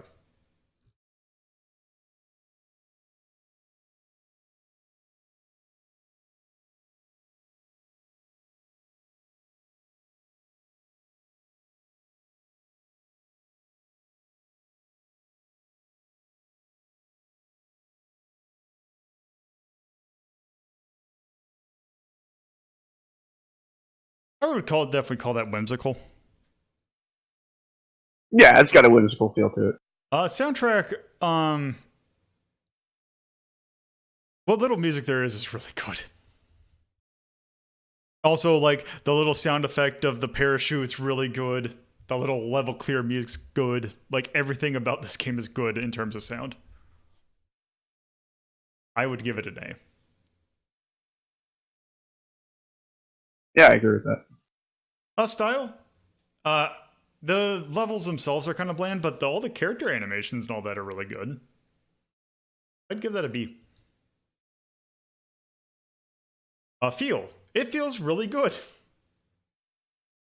It's basically taking the formula of Joust and makes it really, actually, very intuitive. I would actually give that an A. History. It was fairly popular at the time.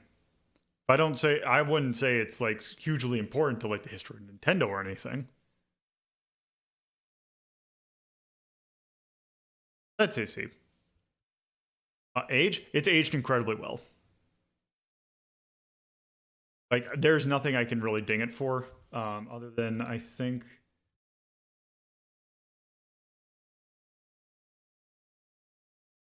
Yes, technically there's a lack of a continue option, but B's not necessarily meant to be bad. It's just there are things that if you are used, it's not a kind of whole experience, I guess. An approach, let's say C. So yeah, that's Balloon Fight. It is a fantastic game. So let's see. With that, first off, I'm going to take a quick. I'm going to be right back. I need to get myself some water, and then we're going to move on to our last games. So okay, so our next game. after we took a look at this this game during ranking of shmups. This character, they actually put music from the game we're going to take a look at in the Wii U and 3DS ones, and I believe he appeared as an assist trophy in this one. Or in those as well. But the game we're going to take a look at is also on the Famicom Disk System.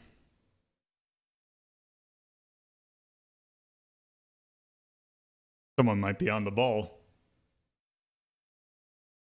Because yes, you are right. This is the Riddle of Murasame Castle, or the Mysterious Murasame Castle, as I believe it is like referred to on the 3DS release. It's the fan translation. This is a really neat game. But from where I remember, I believe we got through the first 2 stages on Ranking of Shmups. So why don't we go ahead and continue where we left off. So, we are Takamaru. We are a samurai. And I believe this is... Oops, no, so I forgot the controls. So, this is, I believe it's Ryu-Same Castle? I forgot exactly what the castle name is. But yeah, basically it is the Green Castle.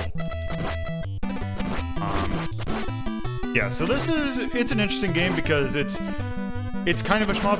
We did take a look at it ranking shmups. Like it shmup in the same sense that it's like it's a lot about dodging projectiles and shooting projectiles.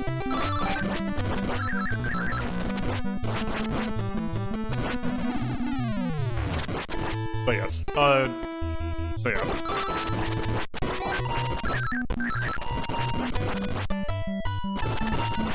Yes, they did have a mode, Takamaru, and I believe there was a small mode in Samurai Warriors 3 for the Wii U, I think.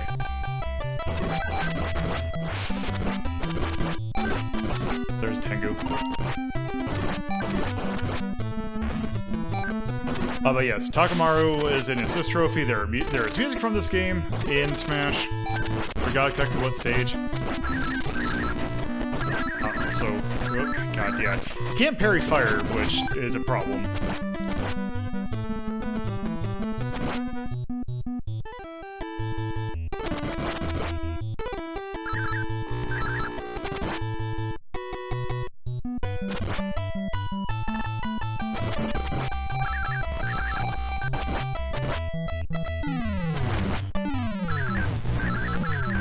Jeez, I am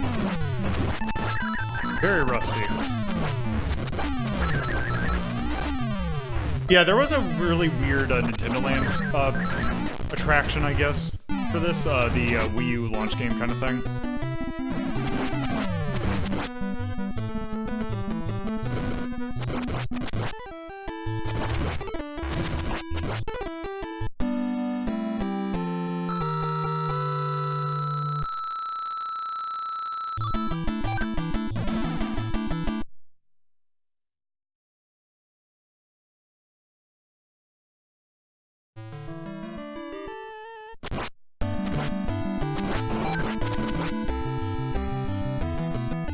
Okay, let's see. Yeah, this stage introduces these ninja guys with the flame shield, which are really kind of annoying to deal with. Literally throwing fire at a flame shield. Yeah, well, if we had the other power-up, it would not help. Yeah, there is a kind of a gap you can kind of get through, but...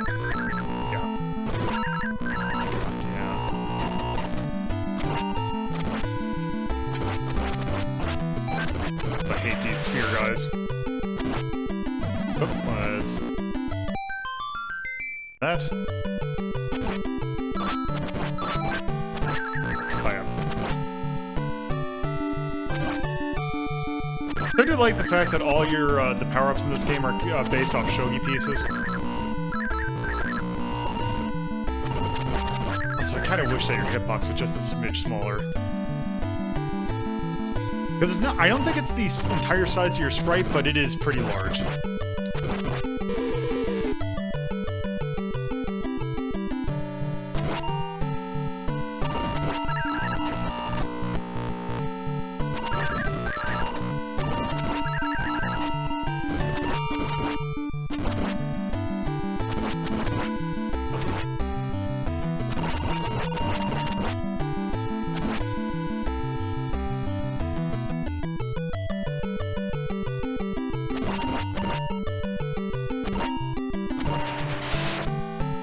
Is that princess? Yep. Nope.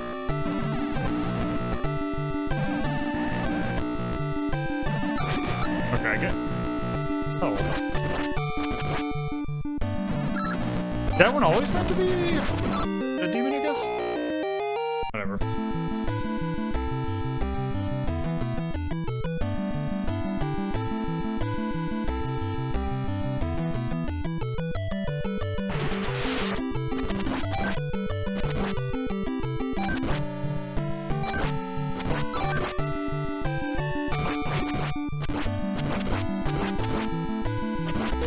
I think this should be the boss.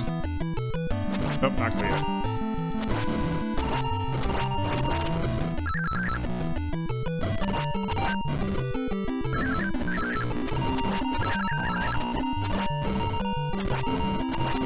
Go.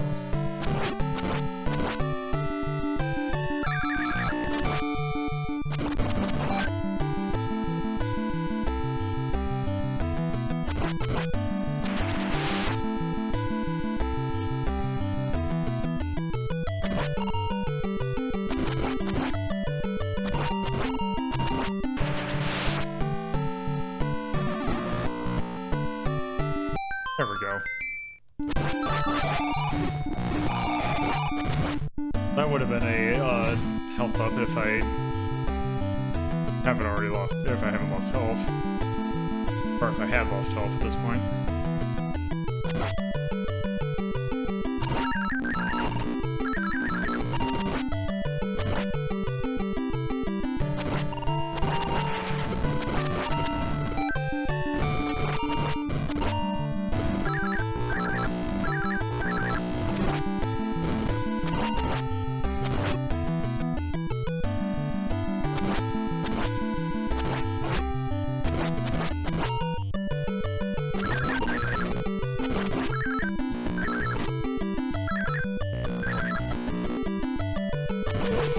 That sucks.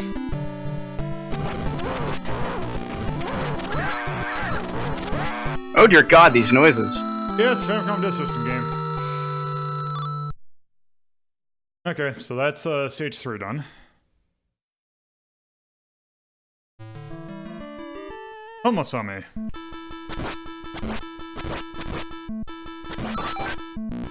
This stage is an asshole.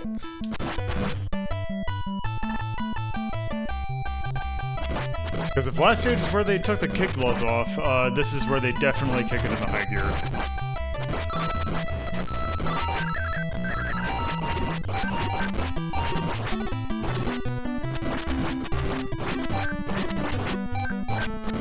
I do really enjoy the parrying kind of system in this game, even though when enemies shoot fire or they explode, it kind of renders it pointless, but still.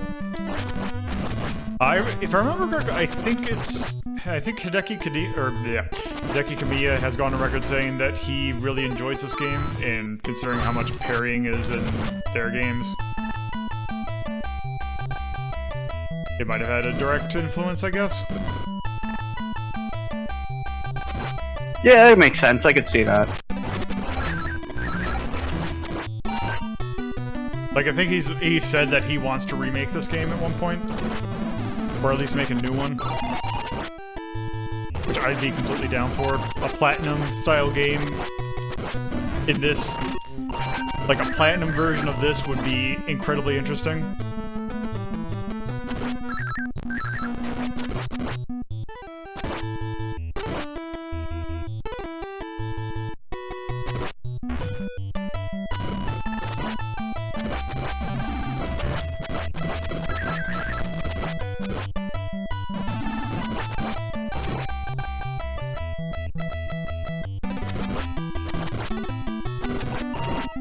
Also, God, for some reason, I don't know why, I'm having trouble getting up those stairs.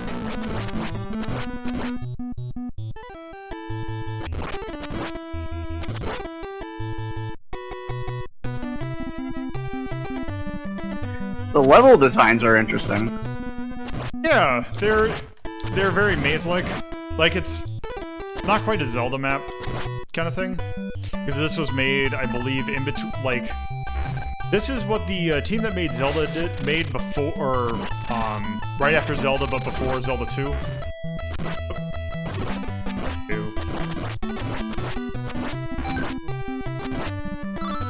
Ah, is it Thunder? Nope. Yeah, I haven't really used my super weapon yet that much because you only get limited use. I think you get 3 uses per stage, or per sub-stage, I guess.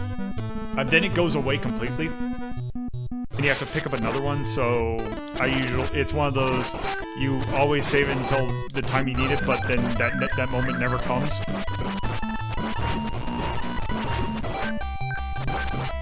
It's like the elixir problem.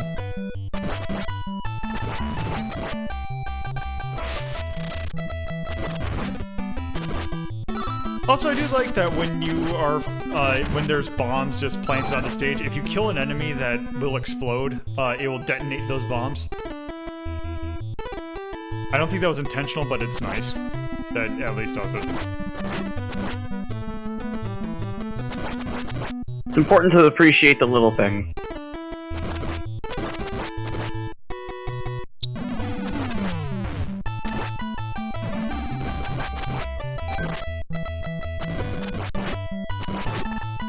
I'm not quite sure what some of these sprites are.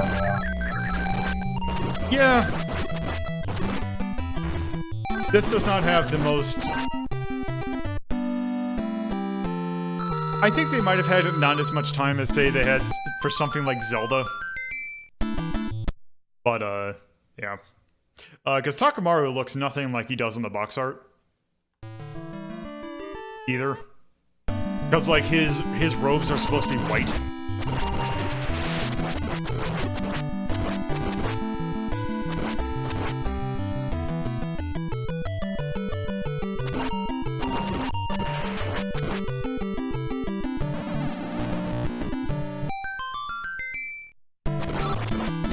Oh, good.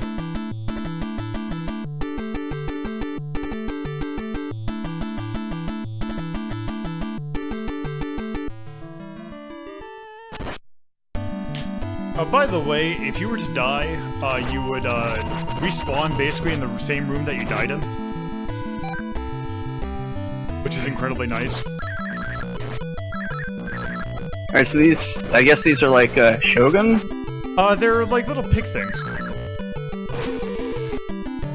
I think. That death scream is the absolute worst fucking thing in this whole game. I think that's supposed to be the, that little... Yeah, I think it's supposed to be like a staircase that comes down. Also, some enemies, like, most of the enemies seem to have, like, no outline, the whole Samurai Jack sort of, Yeah, there is... nothing has an outline. That is definitely something that makes it look a little weird. Well, except for one enemy, which looked very out of place. You fought it a couple of times, but it definitely has, like, a helmet outline. It just looks weird comparatively. Are you talking about... So the sound effect, are you talking about this sound effect? That one? No, not that. Your death enemy. Your death sound effect. Oh, that little leap leap? Yeah. Yeah, that's horrible.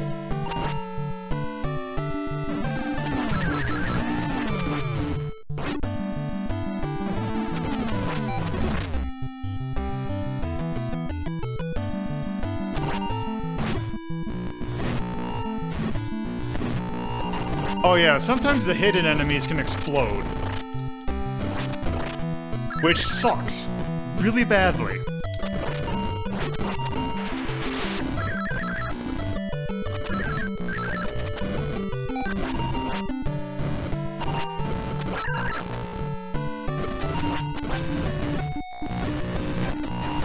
Yeah, Takamaru has time magic because I wanted to show the end of this game off.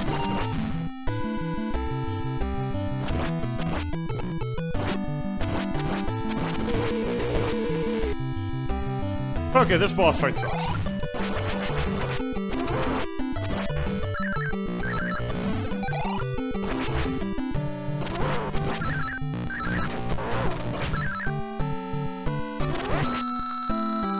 Okay. On to the last stage, Murasame Castle itself, and my favorite track in the game.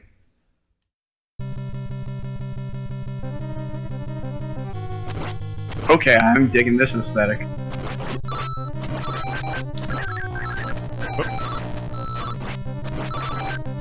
There we go.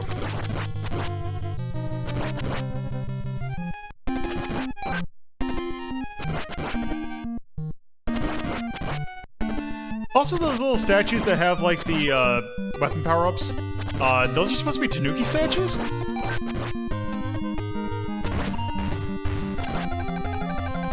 Interesting.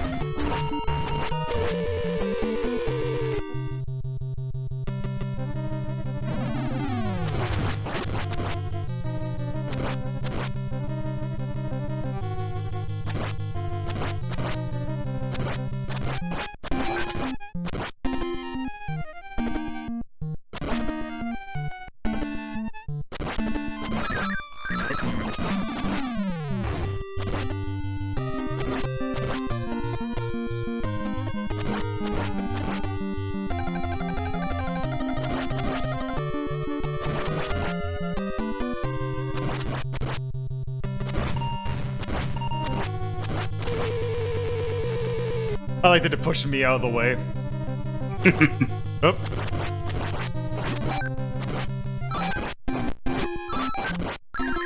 So the reason I'm sticking with the flame over the other thing is that while the other attack has a longer range, the fire attack will nullify enemy projectiles sometimes. I guess that was just a dead end.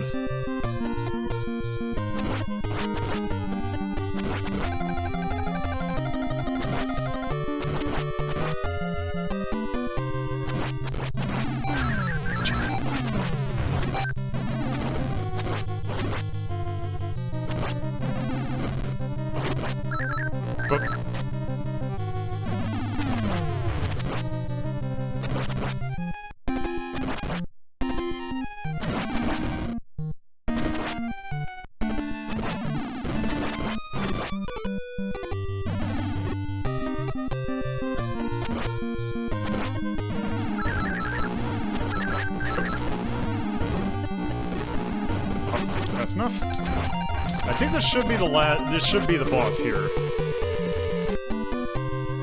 Hello, bear. Yep. Okay, that's interesting. Oh, Didn't know there were bubblegum demons in this game. Odd. Apparently the charges, you have 3 charges, period. I thought it was per, Monster Boy in the Cursed Kingdom. Oh, you know I'd get to that at some point. There's no way I'm not ranking that at some point. I will accept that once I'm not in this fight. Come on. God damn it. Oh, God. There we go. Hold on. Let me play that noise.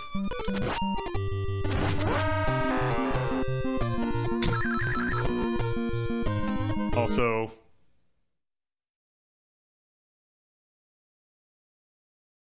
So yeah, that was... This is Murasame Castle right here.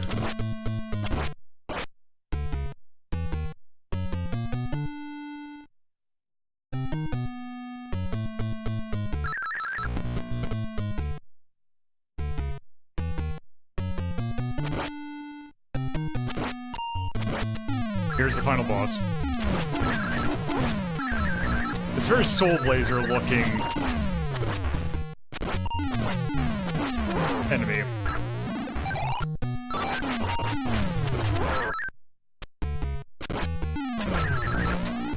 Also, it seems when it hit me, I...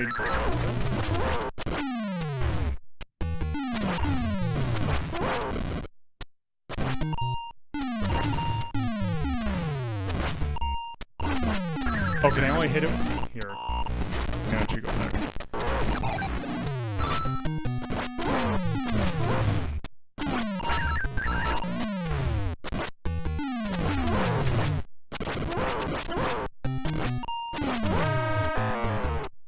also.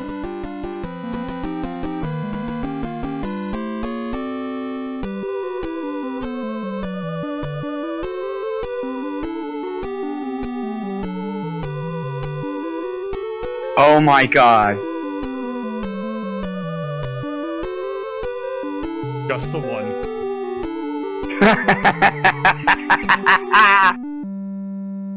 There you go.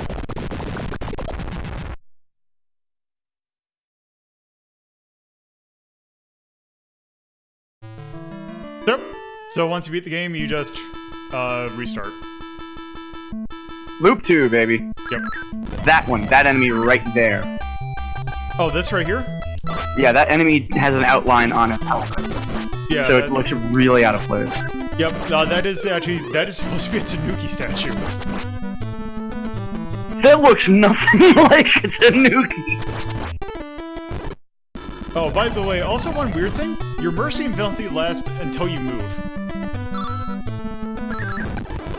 I'm actually going to intentionally kill or intentionally die. Because when you loop...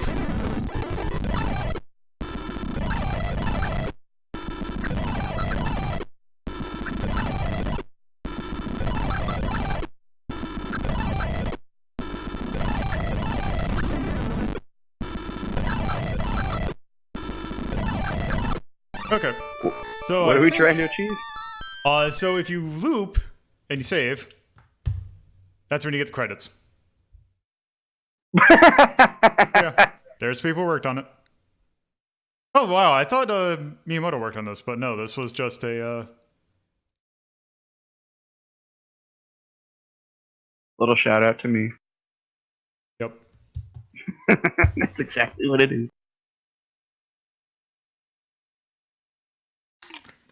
So yep. It saves.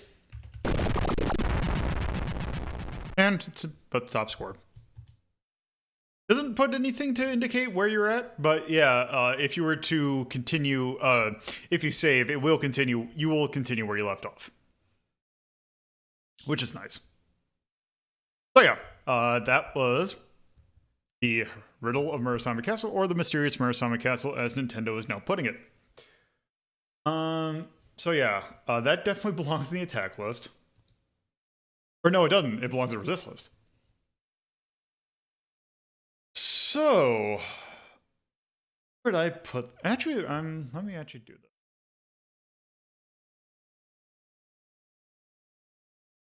this. Just to...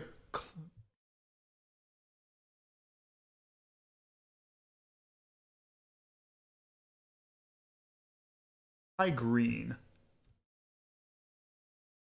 High green. It's right here. It was actually in the direct middle of the list.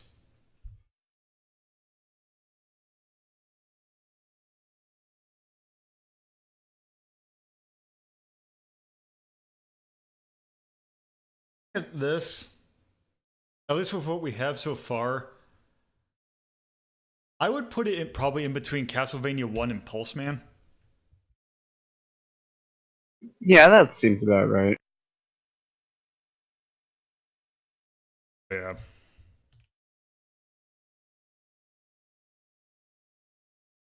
Like, I'm not super big on the original Castlevania, but I felt like Castlevania was a lot. It seemed a lot fairer than this really was at the time. Yeah.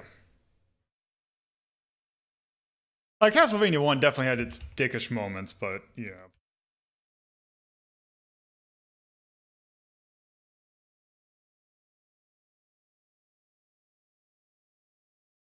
Actually put this as...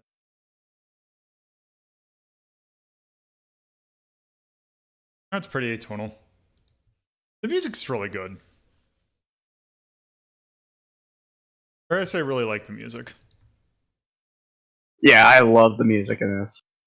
So, I'll give it a B.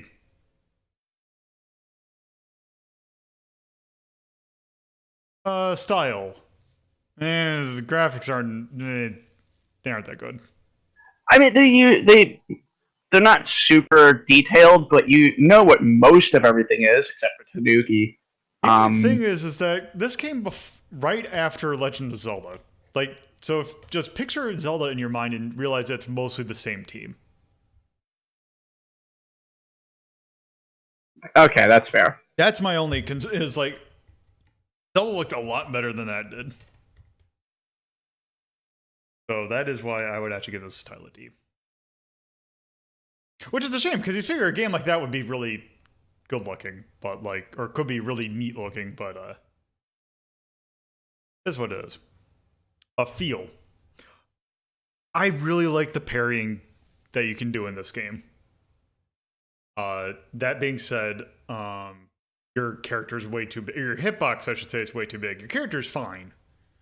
It's just I wish your hitbox was a little bit smaller, but then again, it's an NES game. That kind of thing wasn't really a thing. So overall, I'd probably give it a C. A history. It was mostly known for, oh, that's just one of those Nintendo games that we never got until really recently. But Nintendo did bring it out on the 3DS. And I can almost guarantee you that they will probably bring it out. I can definitely see them putting this on the Switch Online. Age. You do have loss of... this actually has a really generous continue system, which is nice.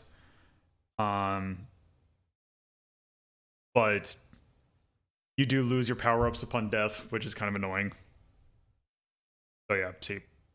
Also, approach. This game is an asshole. Not obtuse, but it is very difficult. Yeah, it looked like a straight-up dick at times. Yeah. So yes. Yeah, that's Mysterious Murasame Castle. So the next game we're going to take a look at is a game that we did actually get this game over here. But the thing is that there's an item in Smash, I believe it debuted in Melee, that came specifically from the Japanese version of the game. Because when they brought it over here, they made it a different character altogether. They put it into the Mario universe rather than its own universe that was in Japan. But yes. This game.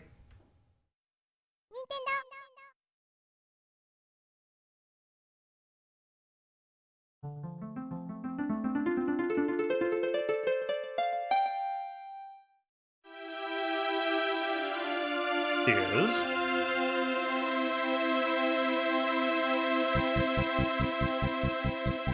Panel de Pon. So when this came out over here as Tetris Attack, and was basically a Yoshi game. But yeah, in Japan it was its own thing. The item in question, the lipstick. I'm actually going to let this play because this will explain the gameplay of it pretty well.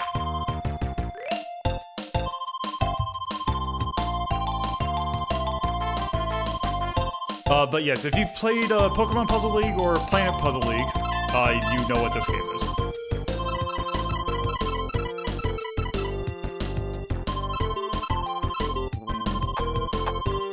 So yeah, this is a puzzle game, as you can tell, where basically you're swapping panels over. So rather than something where you're not... So it's not falling block, it is actually the stack will constantly be rising, and you are just adjusting with it as it rises.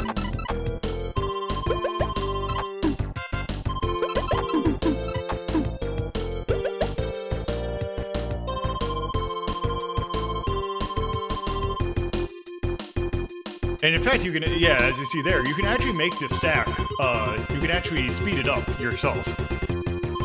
But yes, as you can probably imagine, getting more in a, like, when you flip 2 tiles over, getting more things matched together will get you more stuff.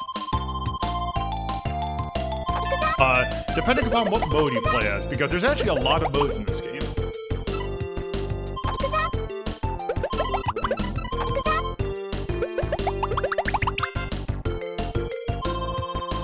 And also, like any good puzzle game of this ilk, there's chaining.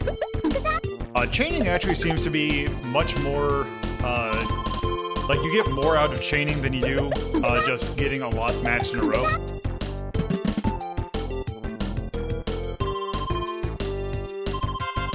I'm glad I got here in time for Pokemon Puzzle League.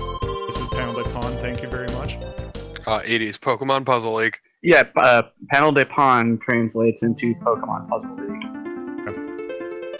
This is 100% Pokemon Puzzle League. Rip this off. This game came first! No, I said it ripped it off. He Oh. ripped it off. Listen to the words. Everybody knows that Panel de Pon is just the poor man's Pokemon Puzzle League. Exactly.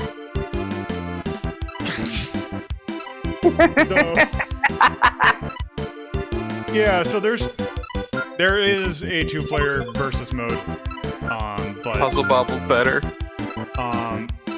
there is plenty of modes to play as. You have your normal endless mode, and time trials, and stage clears. You also have the puzzle mode, which is actually my preferred, like, the way that I usually played it, which is basically they give you a board that's pre-filled and you have a certain amount of moves to clear everything out. In the versus mode, which is kind of, this seems to be the main mode because it's the one that they put, like, the most stuff into.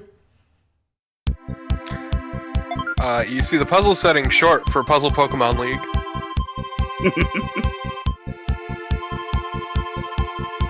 Panel de Pon's fucking great. Yeah. It's a good-ass puzzle game. Puzzle Bobble's better, though. Oh, I definitely agree with that, but still.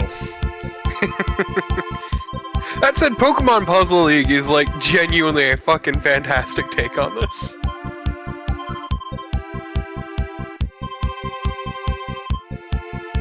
Yes, the lipstick item is a reference to this game.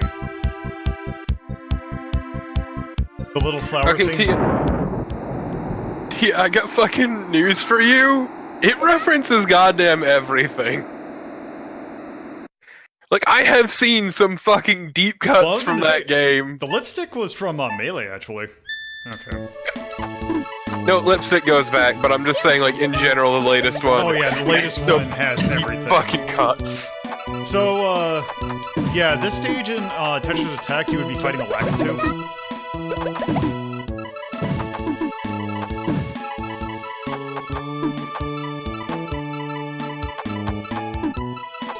Oh, damn it. Oh yeah, Scuppon is a assist trophy. And they have a fucking Cultcept Saga series, like Cultcept series character in there. Like, who the fuck gives a shit about Cultcept? Yuzo Koshiro. I'm sorry, you mean Deception?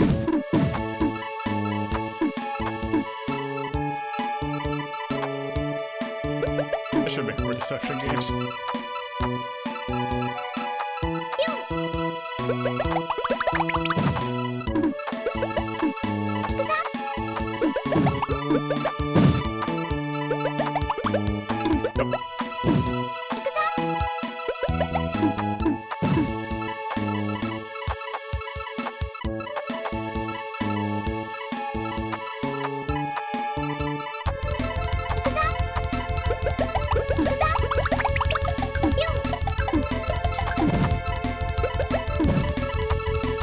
Also something that I never really thought of until, I probably wouldn't even think about it except for the fact that I was playing Puyo Puyo 2 recently.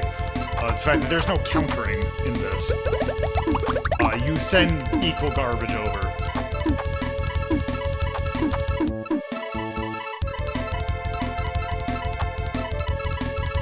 Fuck, I wish I had fun bucks.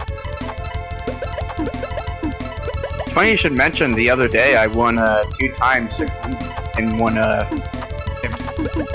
Just saying, I wanna force Lolo to play Pokemon Puzzle League. Well, I would have had to play this first anyway. Yeah, exactly. But now that you've played this, I like how you say it as if that would be some kind of torturous experience. no, it wouldn't. Pokemon Puzzle League's fucking fantastic. It's fantastic because it is this game exactly. It is this game exactly, but also actually a bit better. I can't remember what the difference is, because also, I have not seen a whole lot of Pokemon Puzzle League.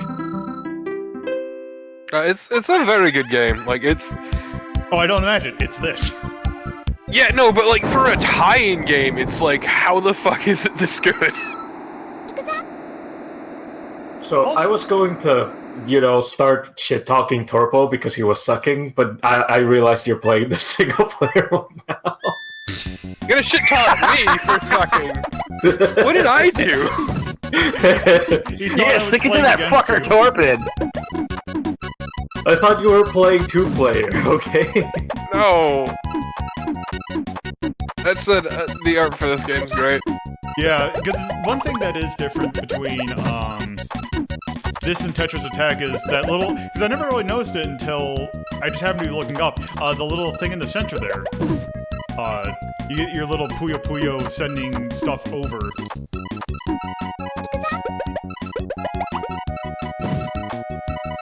Doesn't... Oh, wait, no. They changed it completely for Tetris Attack, that's right. Yeah, because I was going to say, don't the Yoshi's Island enemies also have animations? But no. No, it's not like this. They just have their character portraits emoting, and that's it. Not huge on the music, though. I don't know, I actually really like the music in this game. It's alright, it's just kind of generic. This song in particular, I'm not a huge fan of, though. Yeah. Isn't it just generic because you're fighting the recruitable characters? No, because the other, like, the stage that we were just playing on was, I really like the music in that. Ah, yes, recruitable characters. When do we unlock Simon Belmont? I was gonna say, except for the fact that we don't recruit the characters. We are always playing as Lip. You murder everyone. Wait, no, you're not. You already unlocked the previous one. You can actually We free change it them, but anytime we you don't want now. play as them. You recruit them, and you can play as them if you do, like, regular mode. Oh, okay. Just No, I'm use the pretty fucking sure holy water, then Grand Yes, Cross. right now.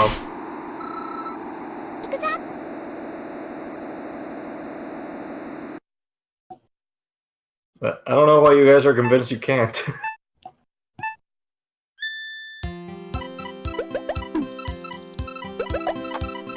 Behold this anime who looks just like you. No, she clearly has a different braid for her ponytail. Oh, you got me. You're right. Her hair is slightly different. Yeah. Also longer, apparently. Also, she's a brunette, not a redhead. You're right. You know that you could explain that away with a color palette.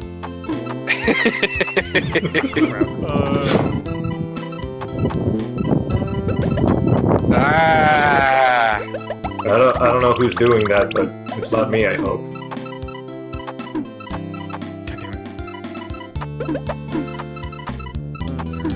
There we go. God, I love that angry block.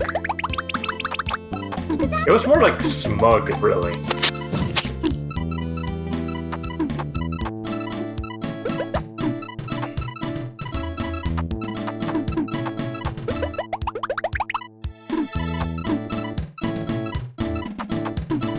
But yeah, just imagine this game while hearing about how you're going to Viridian City. Or just see your clips from the Pokemon anime. It's Yeah, great! I don't remember that there was actual music with vocals outside of the full motion video at the start. I was gonna say, didn't it play like the actual like intro song? I think it's been a long fucking time. I mean, I could boot up my N64 and check. I was gonna say also Do the fact that even the reason that I'm playing this is because I couldn't get an N64 game to work. So What N64 game did you fail on to get to work? Genesis Evangelion. What? What were? I'm sorry? Because Oh, did you not know that there was a Neon Genesis Evangelion game for the N64?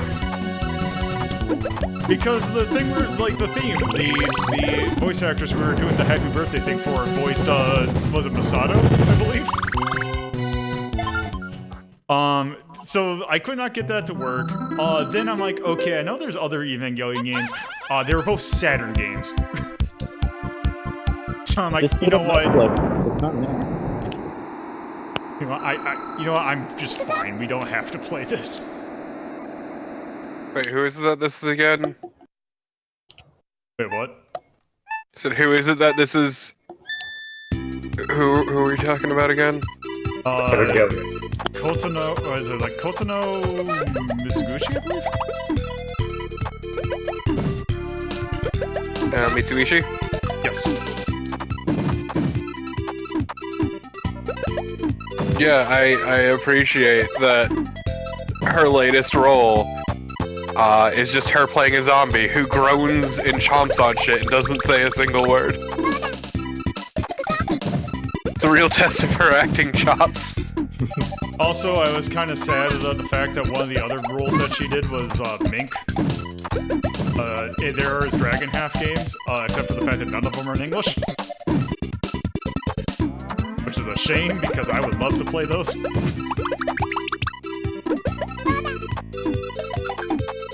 Dragon Half is a fascinating drug trip of a thing.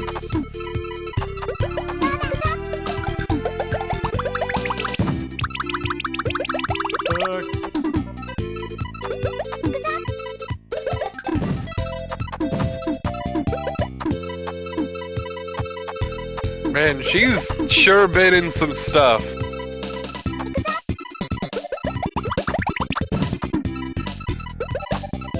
Yeah, it was also the reason why I was playing Puyo Puyo. Like, dang it, Ron Paul. Also, there's a certain anime involving a hamster, which thankfully doesn't have a game, that she voiced the main character of.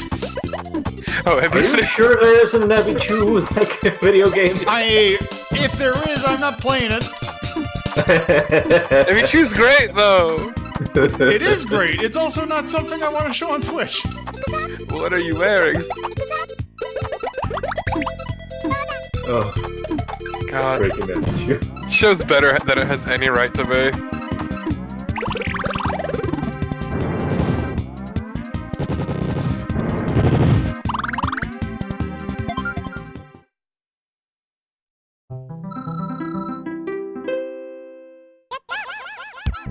Oh, so she sure played an interesting part in Konosuba.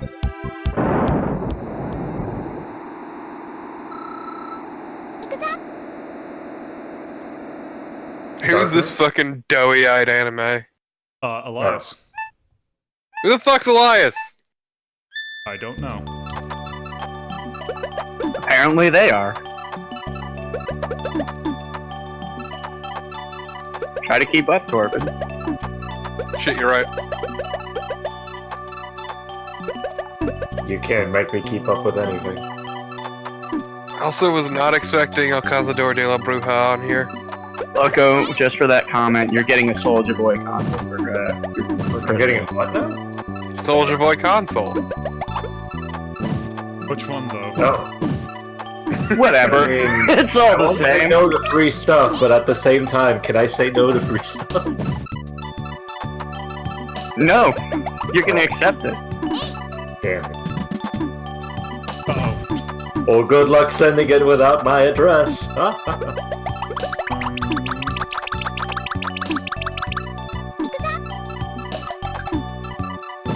Just gonna walk into the post office. Yeah, can you just send this kind of to thing where it seems like if you were sending a lot of garbage to the other person, it actually gives them yeah, it kind of screws them over a little bit until they can match something in which you actually give them a really good opportunity to counterattack. Isn't that normally how this game is played? Well, this one is, but usually if like Puyo Puyo, if you give them garbage, they're kind of just screwed and they don't really have any way to get advantage. I mean, if this were, Pokemon Puzzle League.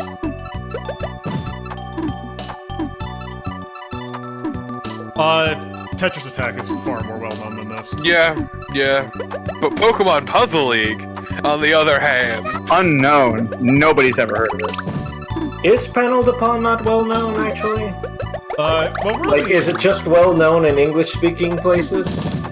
Because that sounds So about to right. be fair, they're probably equally well known because neither of them really, like, they never made another Pon game. They just made like Planet Puzzle League from it. Like, it's always something different each time. But I think Puzzle Pokemon League was the Puzzle League. last one, right? What was that? Puzzle League was the last of this type of game, wasn't it? Yeah. I'm pretty sure. I can't wait till they combine this with Picross. Apparently, she played a billion characters in Gundam Seed.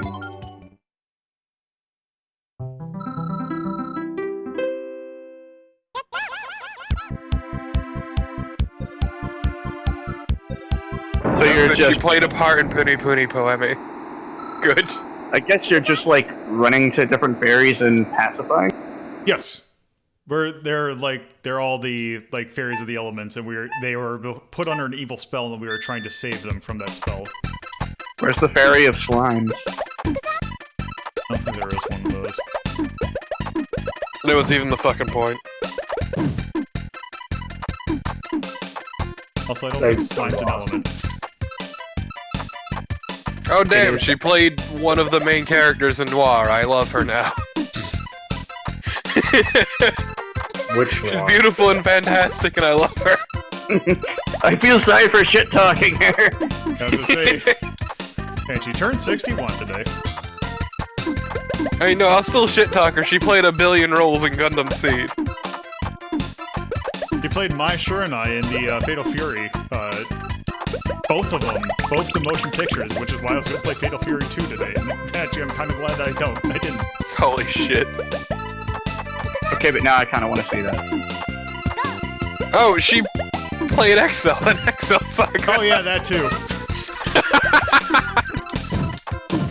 She's the one whose voice didn't get killed. Yeah, no. The problem is, the English voice actor was trying to emulate her. And that killed her voice.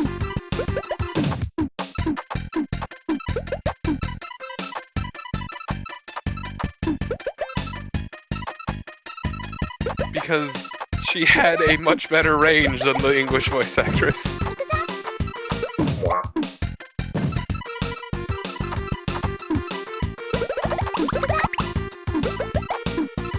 Like, actually destroyed her voice. It's kind of fucked up. Man, Torpid, you are just eating shit right now. I'm sorry, I suck at this. Well, I haven't she's dead. played enough They're Pokemon dead. Puzzle League. They're pwned. How does it feel to be terrible at panel to Pon? I just need to get better at Pokemon Puzzle League. That's all there is to it. What is that face? Don't know. Which one? But also, I think we have gotten the point of panel to No, we got After two more fairies. You 10,000 better finish. years. Your We two have- fairies left to go. Finish this. No, because we have something else we need to take a look at. Coward. After 10,000 years, I'm free. So, because here's the thing with Panel de Pon, Tetris Attack, Pokemon Puzzle League, whatever. Is this under the Mind category, or is this technically a charisma game? Because it really doesn't have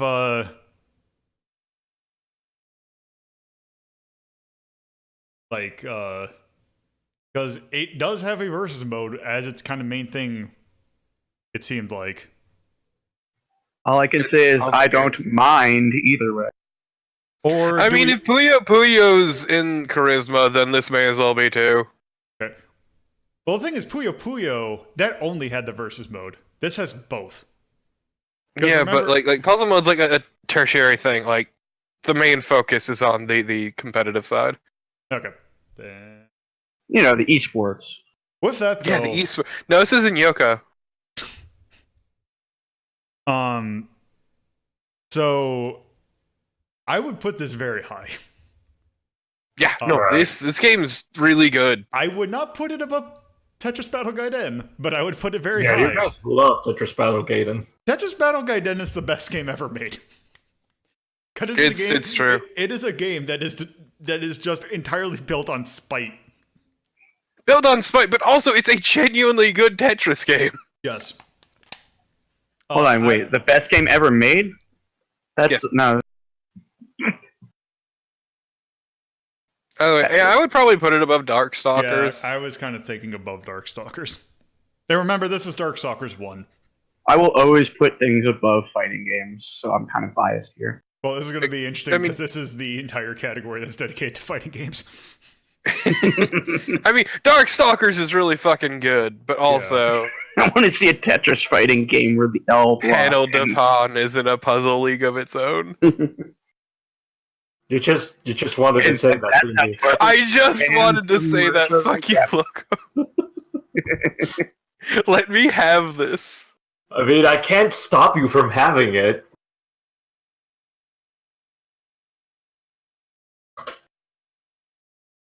Not Pokemon Puzzle League. I know, we're gonna do Pokemon Puzzle League separately, it's fine. I think they did add one thing to Pokemon Puzzle League, but I don't remember if it was worth looking Yeah, I forgot. I don't even know what the mechanic difference between the two is. There's really none, but there was one mode that I think they added, which was like a 3D cylinder mode, like Tetris 3D, kind of. Torpid.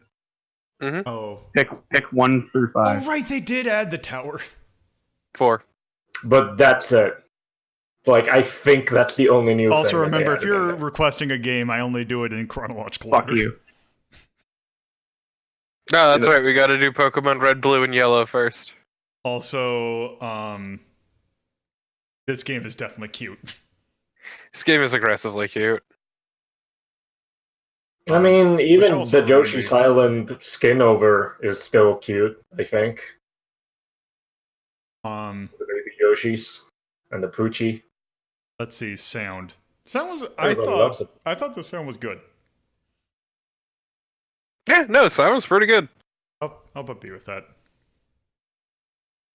Style. It was very cute. It's actually a good-looking game. Yeah, it's actually it's a really good-looking game. I'd actually almost give A for that. Yeah. Feel. It's a really good feeling Tetris or puzzle game too. It's a really good feeling Tetris attack, he says. Well, I said Tetris game, so which is even wronger. Yeah. No, Panel-de-Pon's like a good-ass puzzle game style, and it's kind of a shame it died out. I don't know if it died out or if they just didn't put anything in there other than I'm gonna be honest, I know where I last saw this style of gameplay. It was in a shitty Mario Party minigame on the Wii. Oh god, you're right! Oh shit! Yeah. It fucking sucks. Okay, I'm gonna put a history of C. Yeah, no, it's not exceptional in that regard. Aged. It's aged incredibly well. Yeah, no, it's fucking Panel-de-Pon. Like, yeah. It's almost like when they release it, it is almost this exact thing. yeah, it wasn't a formula. They really changed a whole lot. Not that they needed to. This is as close to them re-releasing a game over and over as it could, except of adding very slight things, which may or may not actually matter. I will have you know, being Pokemon focused is amazing. That was the coolest shit to me as a kid. Not just Pokemon focused, Pokemon anime focused. Exactly, it was great. I love hearing Ash yell at me when he kicks my ass. I would say C, honestly, like if we're talking just story mode. Yeah. Best part is when Ash Ketchum says, "You fucking nerd." Also, since it's on the border, do we consider this Mastercraft? Yeah, no, fucking Panel-de-Pon I would consider Mastercraft, personally. Okay. That's what I figured, but yes. Also, by the way, since you were away, we have also put a new Mastercraft in the attack category. No? And that is Balloon Fight. Oh, yeah, no, Balloon Fight's good as hell. I ain't gonna fight you on that. No, that was yesterday. I hate that the first time I actually played Balloon Fight was in Animal Crossing. I mean, that's where a lot of people put it. Or that's like, it seems like, yeah, because I think that might have actually been the first time I played it too. You mean by digging up the NES game from the GameCube game? Yeah. Yeah. Oh, The okay. e-reader was great, let me tell you. I played. Wait, wasn't there an actual e-reader card for Balloon Fight? Oh yeah, there was. I think I played it on the e-reader then. So yeah. So yeah, this so the last game we're gonna take a look at, there was a stage added for it, I believe, in 3DS and Brawl. Not Brawl, 3DS and Wii U. So really, there really isn't much else to say about this game other than its pilot wings.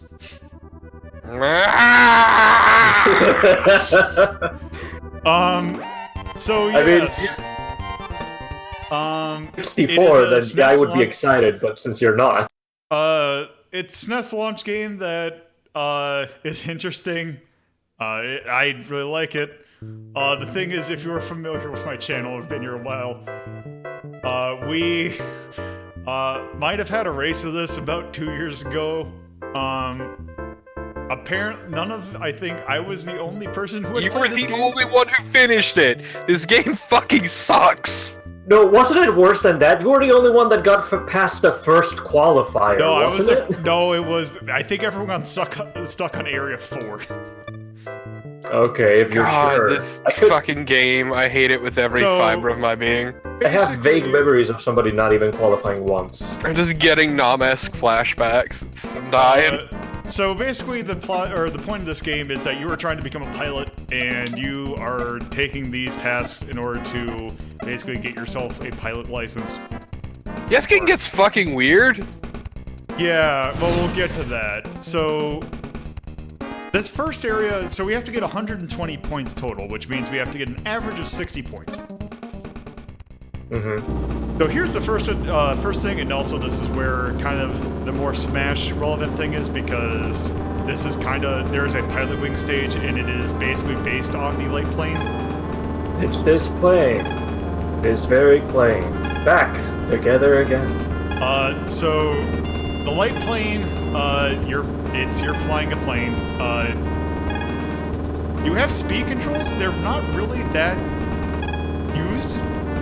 I guess really the only thing is that you want to make sure that you slow down. So is it this plane? Because I know that they released like a Pilot Wings Resort thing for the Wii or Wii U. It was for the 3DS. Oh, okay. So yes. Because we hit all the little balls, we got the max points there. I do love these faces at least. Yes. Not that I ever saw them. So yeah. Didn't they have similar phases for when light you plane is completely ruined everything? Yeah, basically the thing is that you're always trying to hit some sort of target in the sky, whether or not they be rings or something. So yeah, skydiving, basically, you're trying to go through rings as you're falling down. Mm-hmm. Nine, wasn't this a pack-in with the SNES? No, it was just a launch game. Okay. Super Mario God, World was back in, but I hate this I don't game think so so. much. So yeah, go through the rings, and then once you hit, I believe, 1,000 feet. Get the bonus, get the bonus, get the bonus, you dirty son of a bitch. Yeah, so I'll go and try to get the bonus, because normally you want to get the center of that bullseye right there, or there'll be a designated point thing. The thing is, for skydiving, and actually for 3 of the 4 possible events, you can actually get a bonus game if you land on, for 2 of them, a moving platform, for one other, let's see, okay, let's... Nope. Let's see, how... Gotta slow your descent a bit. Nope. Nope. Yeah, so getting some of these bonus stages fucking sucks. Nope. Okay, well, let's try this again. There's some that are super easy to get, but this is not one of them. There we go. Also, you can hit that as hard as you possibly can, providing you actually parachute or like. Okay, so here's the skydiving one. So, yeah, we're a penguin. To be fair, that was stage 1 bonus panel, which is, those are always supposed to be hard to get. Does the penguin also get a pilot's license for this? So, I fucking wish. So, the thing with the bonus games is that it will always give you a score of 100. It will also give you the bonus. So yeah. Stage 1, pretty easy. Now I have an A license. Okay. 420. So, lesson 2. As you can see from the background, we now do the fucking rocket belt. do the You're rocket gonna be belt, burning which, up your the fuel rocket out belt there alone. itself, the rocket belt itself is a item that you can get in Smash as well. Yeah, and it sucks. I hate it. So let's do. So with this level, here's where light plane gets a little squirrely. Because in the last one, we didn't have to move left and right. Now we do. How would it get squirrely? It's a plane. Because there's a squirrel in the Flying motor. squirrel. Also, controlling something like this with a D-pad might not be. So you have Were you to gonna say my you nightmare? have to kind of get a little hook. Land now! Is there a bonus space on this? Can you land no, the the plane in light the plane pool? does not have a bonus. Ah.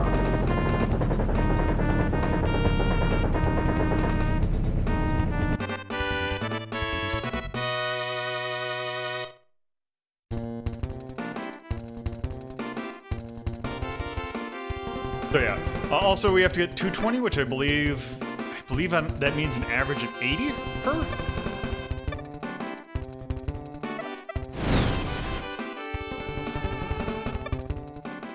Okay. Also, I'm not going for bonus game anymore on Skydive. Oh, come on! Look at it! Look at it! Because taunting you. it's the same thing each time. So It's always a penguin. it's always. But in a different place. Oh. The pool does get a little different, but it's still not worth it. How can a penguin not be worth it? Because yeah, here's what you're actually supposed to do.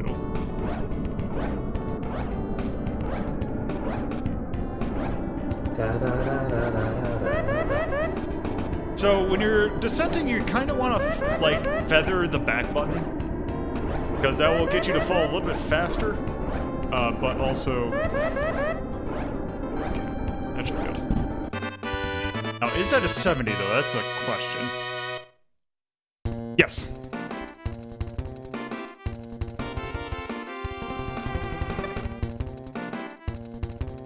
I expected you to eat shit and So die. now I only need 35 points. Yeah, I never expected you to do well. I thought you'd just become, like, plaster on the ground. And here's the rocket belt. We have a low power and a high power. So basically, the goal for this one is to go through 3 rings. Oh, we don't have to go through them in a specific order? That way you'll only die in 21 days. Oh, there it is. Also, you can do this. That is useful in one very specific scenario. Landing? Yes. Okay, but I love this track so much. Are you gonna go for bonus game in this? Yeah, might as well. Because this is actually the one bonus game that actually appears in other Pilotwings games.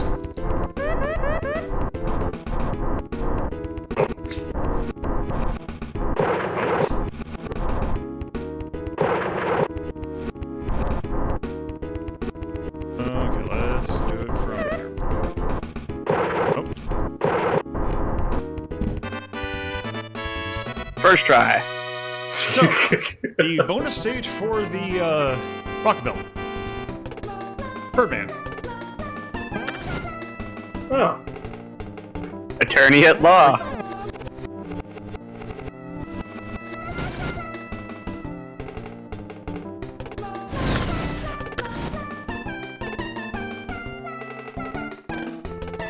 bounce onto B. Excuse me? You see it right there.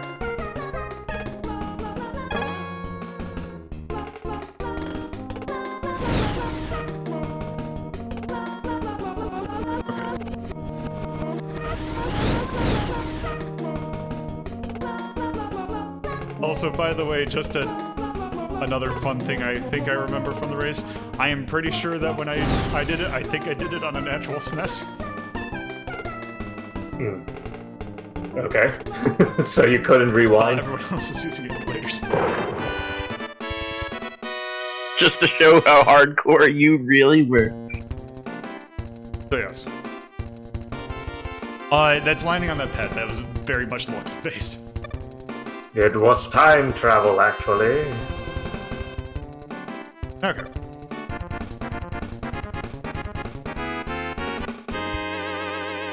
So, welcome to the most difficult one in the game. Hang gliding. Yeah, hang gliding. It sucks. Lance looks really distraught. More people eat shit hang gliding than anywhere else. Okay, so I've seen many. if we're looking at the map, so I might as well just get hang gliding over with. Alright. So let's the way get you it get the over. bonus game on the... No, actually, now that I think about it, I don't even think if I can... I don't think I can actually get it on this one.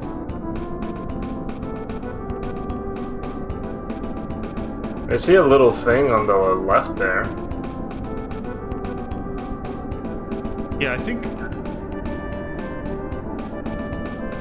You gotta catch a draft. Yeah. The thing with hang gliding is that you always need to hit a certain amount. Yeah, most of the time you need to... You're either going through a ring or you're going through... Here's the thing, if I go here, I think that there's a little tiny yellow square that I think, if I land on it, is the, will give me the bonus stage. Yeah, but how do you know where the square is? Like, I thought it was to the actually. left. Well, I know where it is on the next one, so I'll do it on the next stage. Alright. You watch your altitude, young man. I get it. It sounds like attitude. Very good. Nope. Can you skin your knees unmercifully?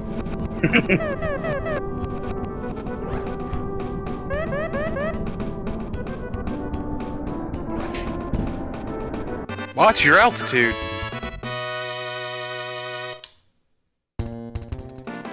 Oh. Just barely.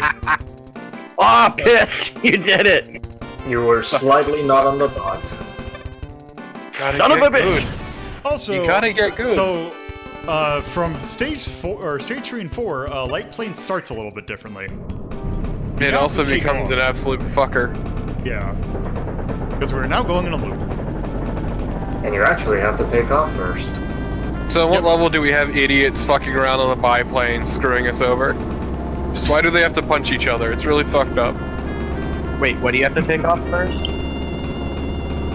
Wait, what? Why does one of them have a sword?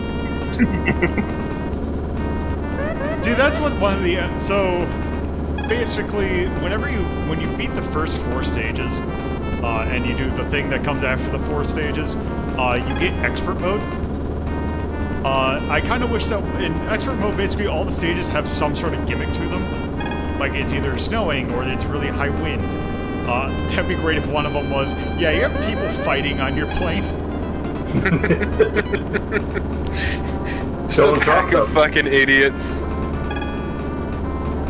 Don't drop them or they'll report you. This and game never play seems... your stage I again. like this. I don't This like playing game it, but it's alright. Looks easier than it actually is. Because here's, yeah, it's the thing is, sure it looks fine. The thing is, if you are not used to the way this game controls, it does not control the most intuitive. It Nah. controls like ass. Controls better. Like, it's which- not a great Hey, game by any standard, but it's not a terrible game. no, Axe, you need to play it yourself to truly understand how fucking awful this game is. Once again, it's a game that when it's played by someone competent, it looks easy, but no, it's an absolute fucker. It's kind of So it's like a lot of S. It's kind of like one of the things I wish that I had, that little thing that showed you what my inputs were. The light plane sucks ass to actually control. An on-screen display for a controller. Also, it's hard to convey how fucking finicky the landing is for the plane. But is it any worse than Top Gun? I would actually say yes, because once you figure out how the landing works in Top Gun, it's easy. Tell me more, Lolo. But then again, it doesn't. Well, then again, that means you have to figure out how the way that works. And He's happy Did because you he's do that on Arcade Pit? yes, that was one of the first things I did in Arcade Pit, was to land a plane in Top Gun. Yeah, and you fucking destroyed it and everyone was surprised. Because people don't know that the thing it tells you on screen what you need to do. Like no. Also, the rocket belt has the most fucking nonsense physics. Oh yeah, you have a lot of momentum. Like you need to you need to fling yourself like it's what is it? Umahara Kawase kind of thing. Umihara Kawase. Oh god, you need to do that. Shit. Gonna fish. Umihara Kawase is I'm fucking waiting for the great. new one to come out so I can play as Cotton. God, Umihara Kawase is such a good fucking franchise. Gonna do Birdman? No, I'm just gonna. Okay. I mean, he showed it off already. There's no point in showing it again. It's Oh, also no. I'm going to go the pixel height. I need to show off what his. this man's face is amazing, but it's not even the best one. Nope. Nope. Maybe that's it. Maybe. You didn't hit the circle, no. I mean, there it is. it looks like a toe is in there. Yeah. It looks, yeah, this is pretty good. But once again, it's still not the best one. Okay. But not a perfect. It's fine, he's got silver. Yeah, you gotta really jump through some fucking Big Time for Al, Big my Al. friend. Big The Al best with character. The final exam level. God, this Does fucking... Big Al have the best face? Yes. I mean, through process of elimination, yes. Because Like, you would agree, wouldn't you? oh yes. I kind of I like Shirley's face. Big Al's is really good though. Yeah, Shirley's is good, but it's not Big Al, is the thing. God, Because, God, especially hang gliders, this is really deceiving to look at because it is something, like, I am constantly holding, like, I can guarantee the first 20 times you do hang gliding, the first thing you're going to do is just go plummet straight to the ground. I mean, it's also hard to convey how much the parachuting fucking fights you the whole way. Like the skydiving is incredibly hard to control. Yeah, because the easiest event by far. Okay, so the way you get the bonus game for hang gliding is to land on the skydiving platform. Okay.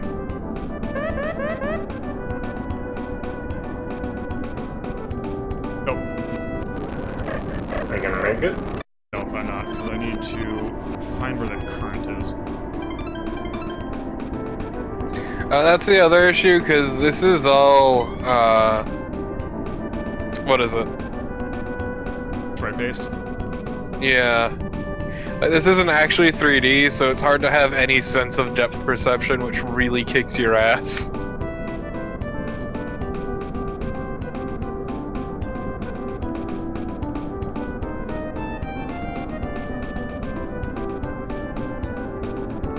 But yeah, like with the skydiving, It's also hard to convey how much of a fucking nightmare it is to land without exploding or whatever.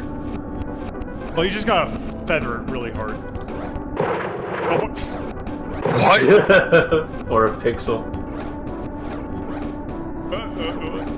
No. You really gotta time that one out.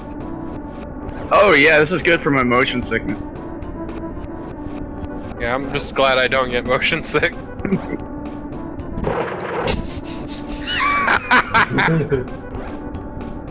God damn it. You gotta do it like last fucking second, dude.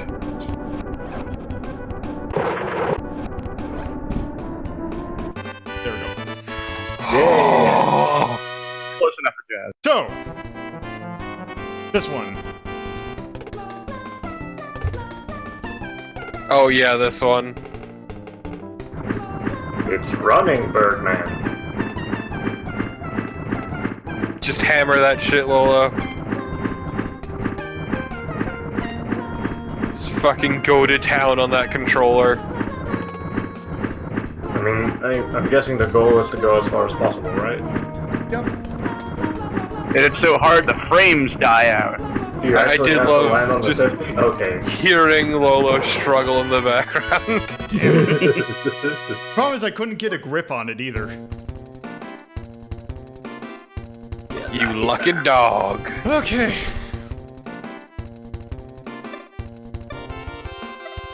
Oh, on the right side, you just need 50 in each of them. No, we just need to see his face, and then I'll we say can actually. rank it. Well, actually, I need because how much do I need?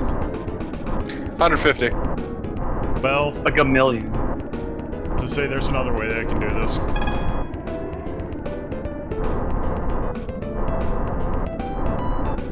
Does something bad happen if we pass through the ring more than once? Oh, it just doesn't do anything. Oh, The instructor shoots you out of the sky like you're one of those But just a missile just comes and hits you right in the face. No, it actually cuts to a shot of him with a sniper rifle in one of the towers. It's like, what are you trying to pull? Just like, you son of a bitch. like you could pull a fast one on a big owl, but you thought wrong. Yeah. Oh, You also, thought you could beat need- Big I Al. need to show, also, I need to show off. That's right. What do you need to show off? Nope. Yeah, you didn't Also- hit the center of the circle. Also, I need to show off the little puzzler story. Okay, but I love the fucking song in reverse. It's actually pretty good. Yeah, so this is where momentum with this jetpack is kind of starting to fuck him, because it's the worst. Also known as really good. Yeah, because you're. It's kind of weird, hard to describe, but you get pulled to a direction, usually the right. So usually you're doing this I-turn like ass thing a lot, or just eating shit. Well, because like you need to fight your previous momentum, and it's like it's the worst. There we go. Just look at this man. It's so beautiful. Oh, now you just need to get 25 in each. Which kind of. I wonder. Well, I don't think it'll work because I think you only get 10 points per ring, but. That's why I always love that noise that you make whenever you fall out of the. This little.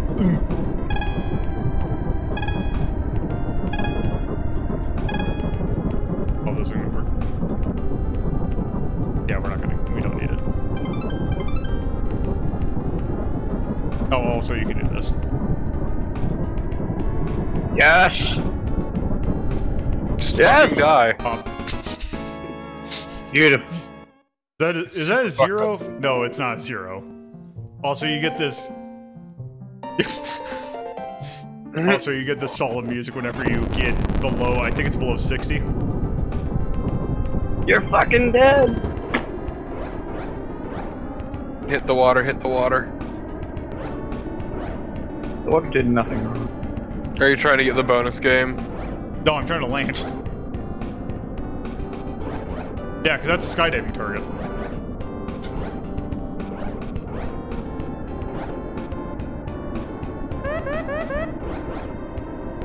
Oh no, you're gonna die. It's okay. Your legs will forgive you. Fucking crushed it. Crushed T-bone. But doesn't matter. We need to see the disappointment. So, we got our Oh, gold God. pilot's license. We can pilot, finally. Yeah, we can pilot. Pilot what? Oh no. What is this? What? This is the, this is Evil page 5. syndicate.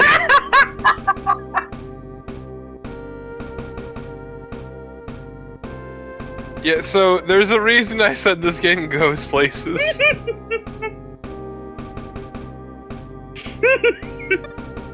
Yes. No. Don't be such a coward. License for motorcycles. What?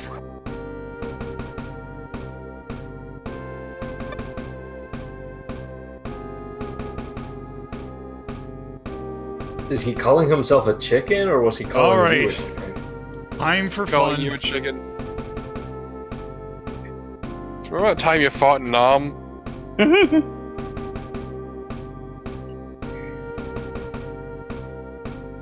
You know, maybe this is why the pilot, like, in Smash Brothers isn't faced. It's like, yeah, whatever. I was in the war zone already. Also, yeah, note what the LNR buttons do. Yep. Missile. Family friendly. Okay, fun. here we go. By the way, this controls like nothing of the other things. Yes, but it does still control like ass. You bet it does. Why did you destroy the nose of the boat? 'Cause I have infinite missiles. Can't you get in trouble for shooting up the boat? No, Okay. that's a raiding bungling bear. Ah, okay. Also, enjoy this noise. Also, okay, where is it? Where are they? Where is it? Where's what? There it is. I think we need those little sport. Oh god. Also, how do you like lack of depth perception? Hell yeah! It's But like I my have- everyday life. Can you run out of fuel? No, well, I think you can, but there is. You have to like fly for like 10 minutes straight in a circle. So yeah, how much like? So what do you think happens when one of those things hit me? You die? Instant death. Yeah. It's a good thing you have such good maneuverability. By the way, guess how many lives you have? One. One. I mean, you're a pilot, not a god. Come on, man. I absolutely love how fucking out of nowhere this is. Yeah, it's great. Also, some of those turrets are they're not visible. Alright. Also, that's what You can do it. Believe in yourself or something. You got it.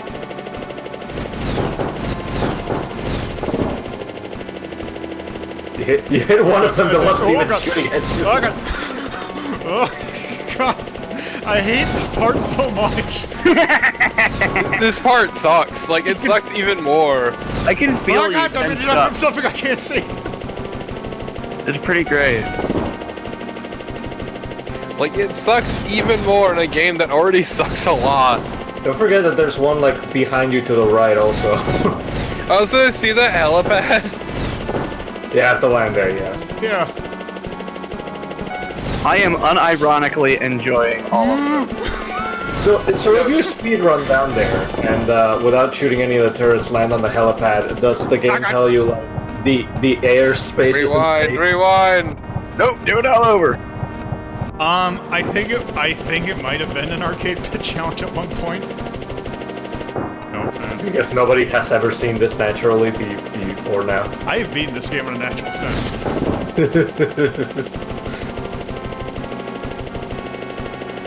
I mean, I did. There's video of me doing it. Okay. We should be good once I beat this one. Kill this one asshole. Okay. I'm almost entirely certain you're gonna get shot from in front of you to the left.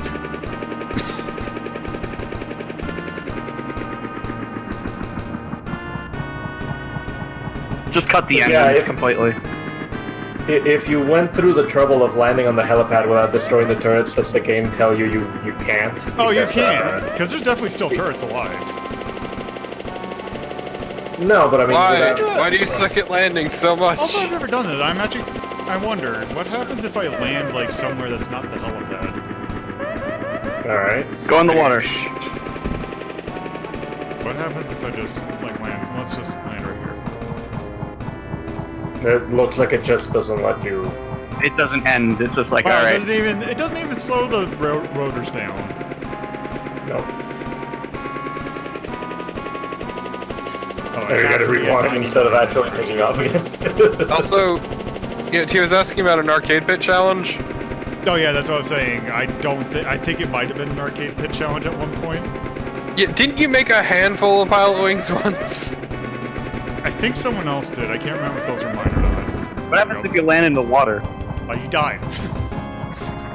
Show us that. Well, it's just surely a splash. probably. It's just like everything else. Let's rescue the POWs.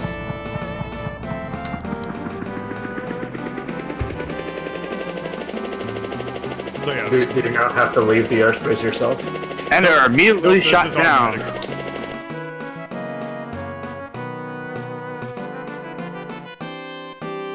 Remember that time Arcade Pit stats wanted you to go back on Arcade Pit? Yeah. Remember when it kept on mentioning the fact that you binded start to jump? Yeah, no, they did a fucking like a challenge speedrun type, like a race with that. So yes. I'm like, I'm touched, but also fuck you. Because we beat the helicopter, we got the silver pilot's wings. Why didn't we get the Oh, gold pilot wings? Because for that we need to beat Pilot Wings Expert. Pilot wings, but at night. Hollywood Pilot Wings, version. but at night, or in the snow, or with high wind. Pilot wings after dark. Yes. Pilot wings, but the turret, it's inside the cockpit. But yes. Yeah, so basically Pilot Wings Expert is the exact same game, but with slightly harder. Just if you play well enough, you get a shirtless Big Al. That's not true, but it should be. But yes. I can't believe you didn't play hard enough, Lolo. But yes, that is Pilot Wings. Good game. Very good game. That definitely belongs. Please give me Big Al shirtless doing the truffle shuffle. That is definitely no. in the Dex category. Where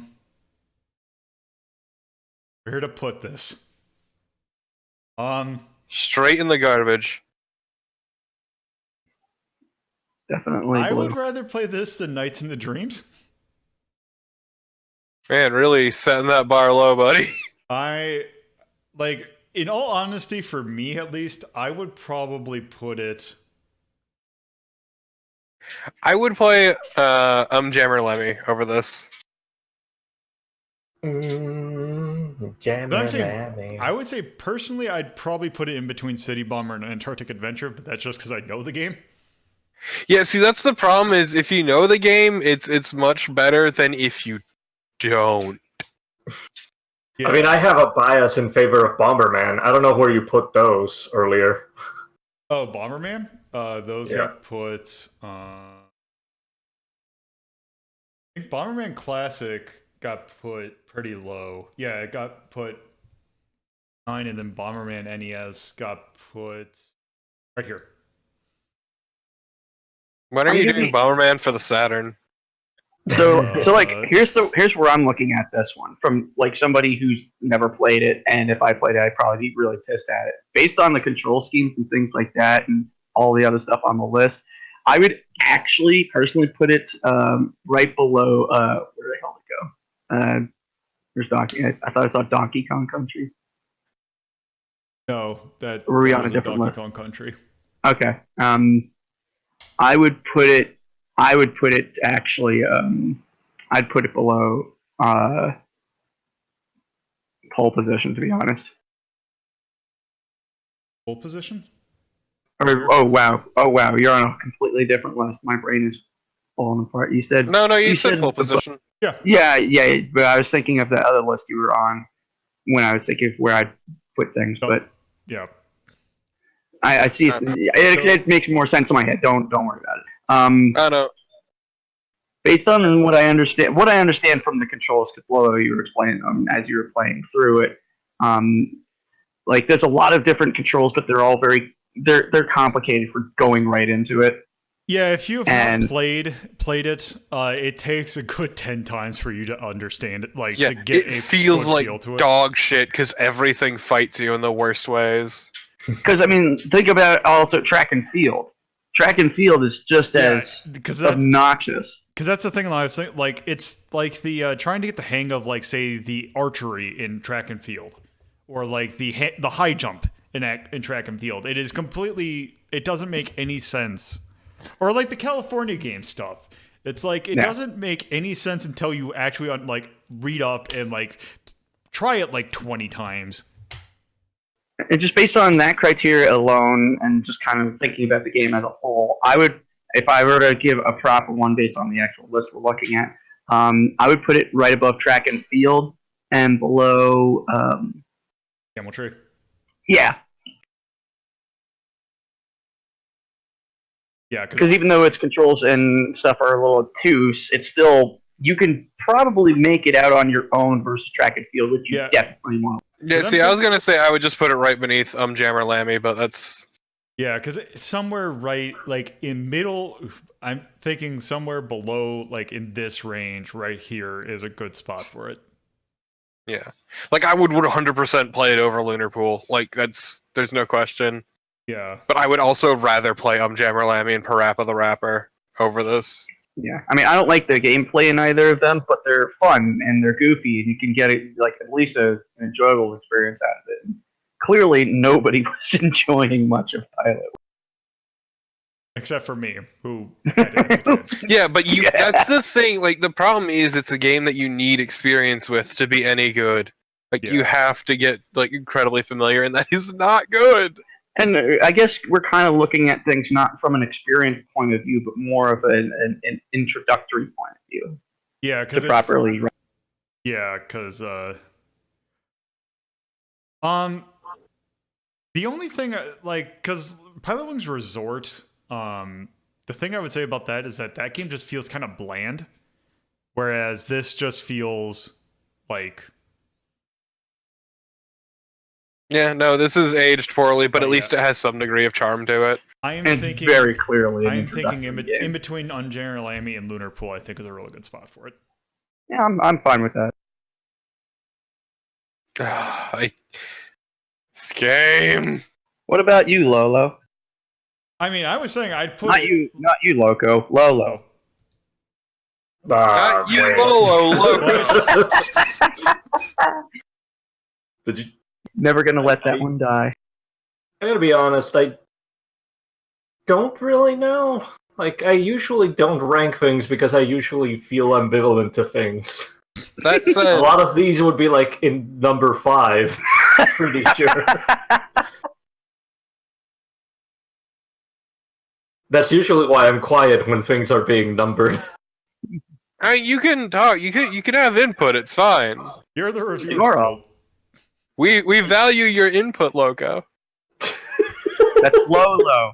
We take your feedback seriously. We love you, Loco. You're beautiful. No, we're not taking you out to dinner sometime. I have no idea where I would put Pilotwings. I guess above Sonic Spinball, but that's me, I guess. I've never played Alex Kidd BMX Trail. Alex Kidd BMX Trail? Okay, but how about sound? Also, this game doesn't really have any sort of tone. Yeah, they did do it. Yeah, where's the nom tone? Yeah, it subtly changes tone. We have the angry tone, but that definitely doesn't count. That's not. Yeah, that's not a nom tone. You need like. It's not your tone. It's the game's tone. Just out of nowhere. Yeah, you're a fighter pilot now. You gotta go rescue some POWs. Here's a helicopter. We didn't really train you to use one, but, just There's If you your figure out the nom. controls. There's your nom tone there, Torpid. Just Actually, staring up. I there mean, wasn't we even do the have that. press the A button to view the controls thing for the helicopter. We have the scary, the spooky tone there. That's definitely not spooky. That is staring off into the middle distance. Yeah, war is scary. It's true.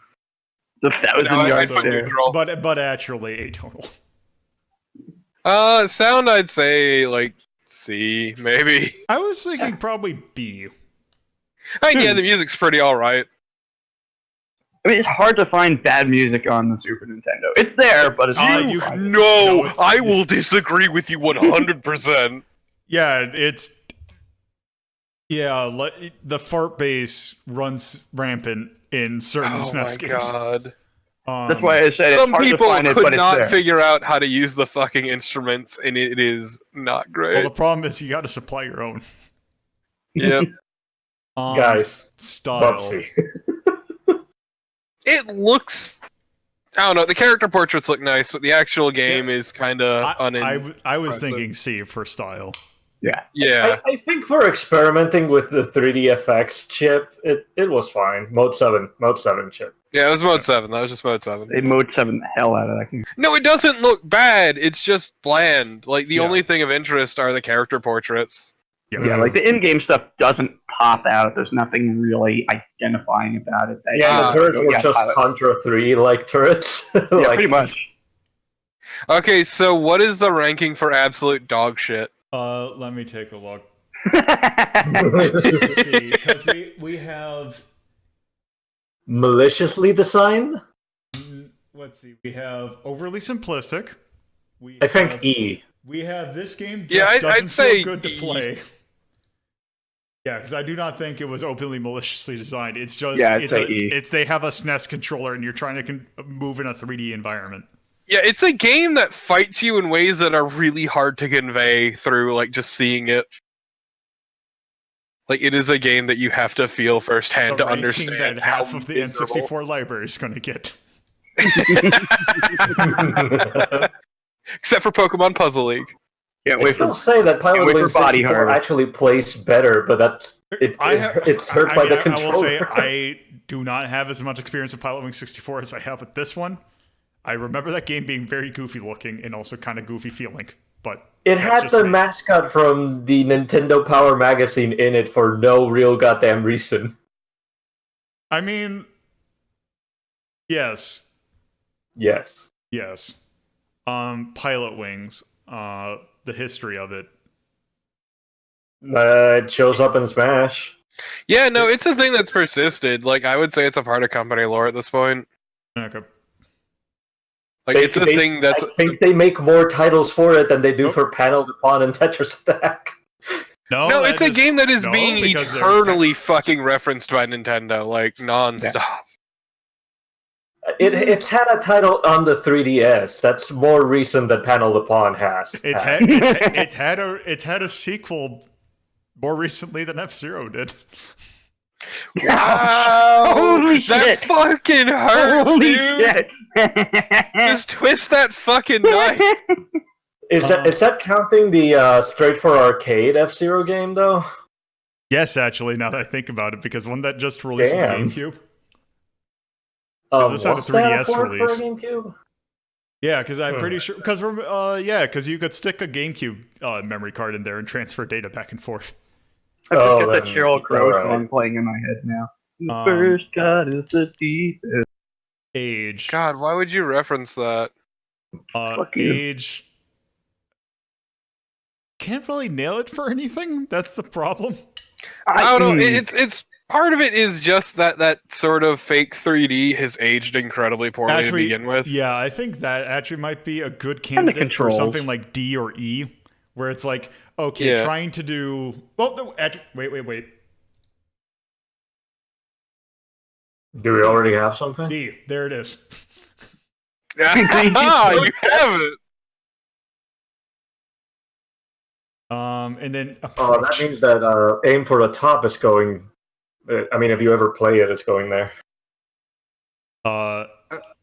It's a tennis game. Don't worry about it. No, Pilot Wings was. I would say C or D. Like it's manageable enough. It just sucks. Yeah, because really, I would not call the helicopter segment difficult. I would call it tedious and bullshit. Yeah, I mean, expert mode is a different beast entirely. But Because you the thing, don't it have to wasn't play like. that. Because the thing wasn't, it wasn't like it was hard. It's just, I just remember playing it on an actual SNES just being so tensed up because if I die, that's 10 minutes down the drain. So yes, there, we have done Pilotwings. Yeah, and once again, like the actual the getting your license bit, there is definitely wiggle room to fuck up, Yeah. even if it's an absolute fucker. I hate this game. So yeah, that was Pilotwings. That is that. We have taken a look at, from my list, 11 games this episode, so I think that's enough. So yes. Oh, by the way, also, I was looking at the notes, and apparently ranked 302 games. Jesus Christ. Holy crap! I look forward to you doing Bomberman Saturn. So yes, I actually have a copy of that. It's a good fucking game. So yes, thank you all for watching. If you're here right now watching this on Twitch, you can watch edited VODs of this episode on my YouTube at youtube.ldp.life. If you are watching this on YouTube, you can watch me live at twitch.tv/LoadWithPuzzlo on 7:30 EST on Fridays and 2:30 p.m. EST on Saturdays. If you want to keep up to date with what I am doing, you can follow me on Twitter at LoadWithPuzzlo. And if you want to take parts in polls and other various things, you can join my Discord server by going to discord.ldp.life. So thank you all for watching and have a good night.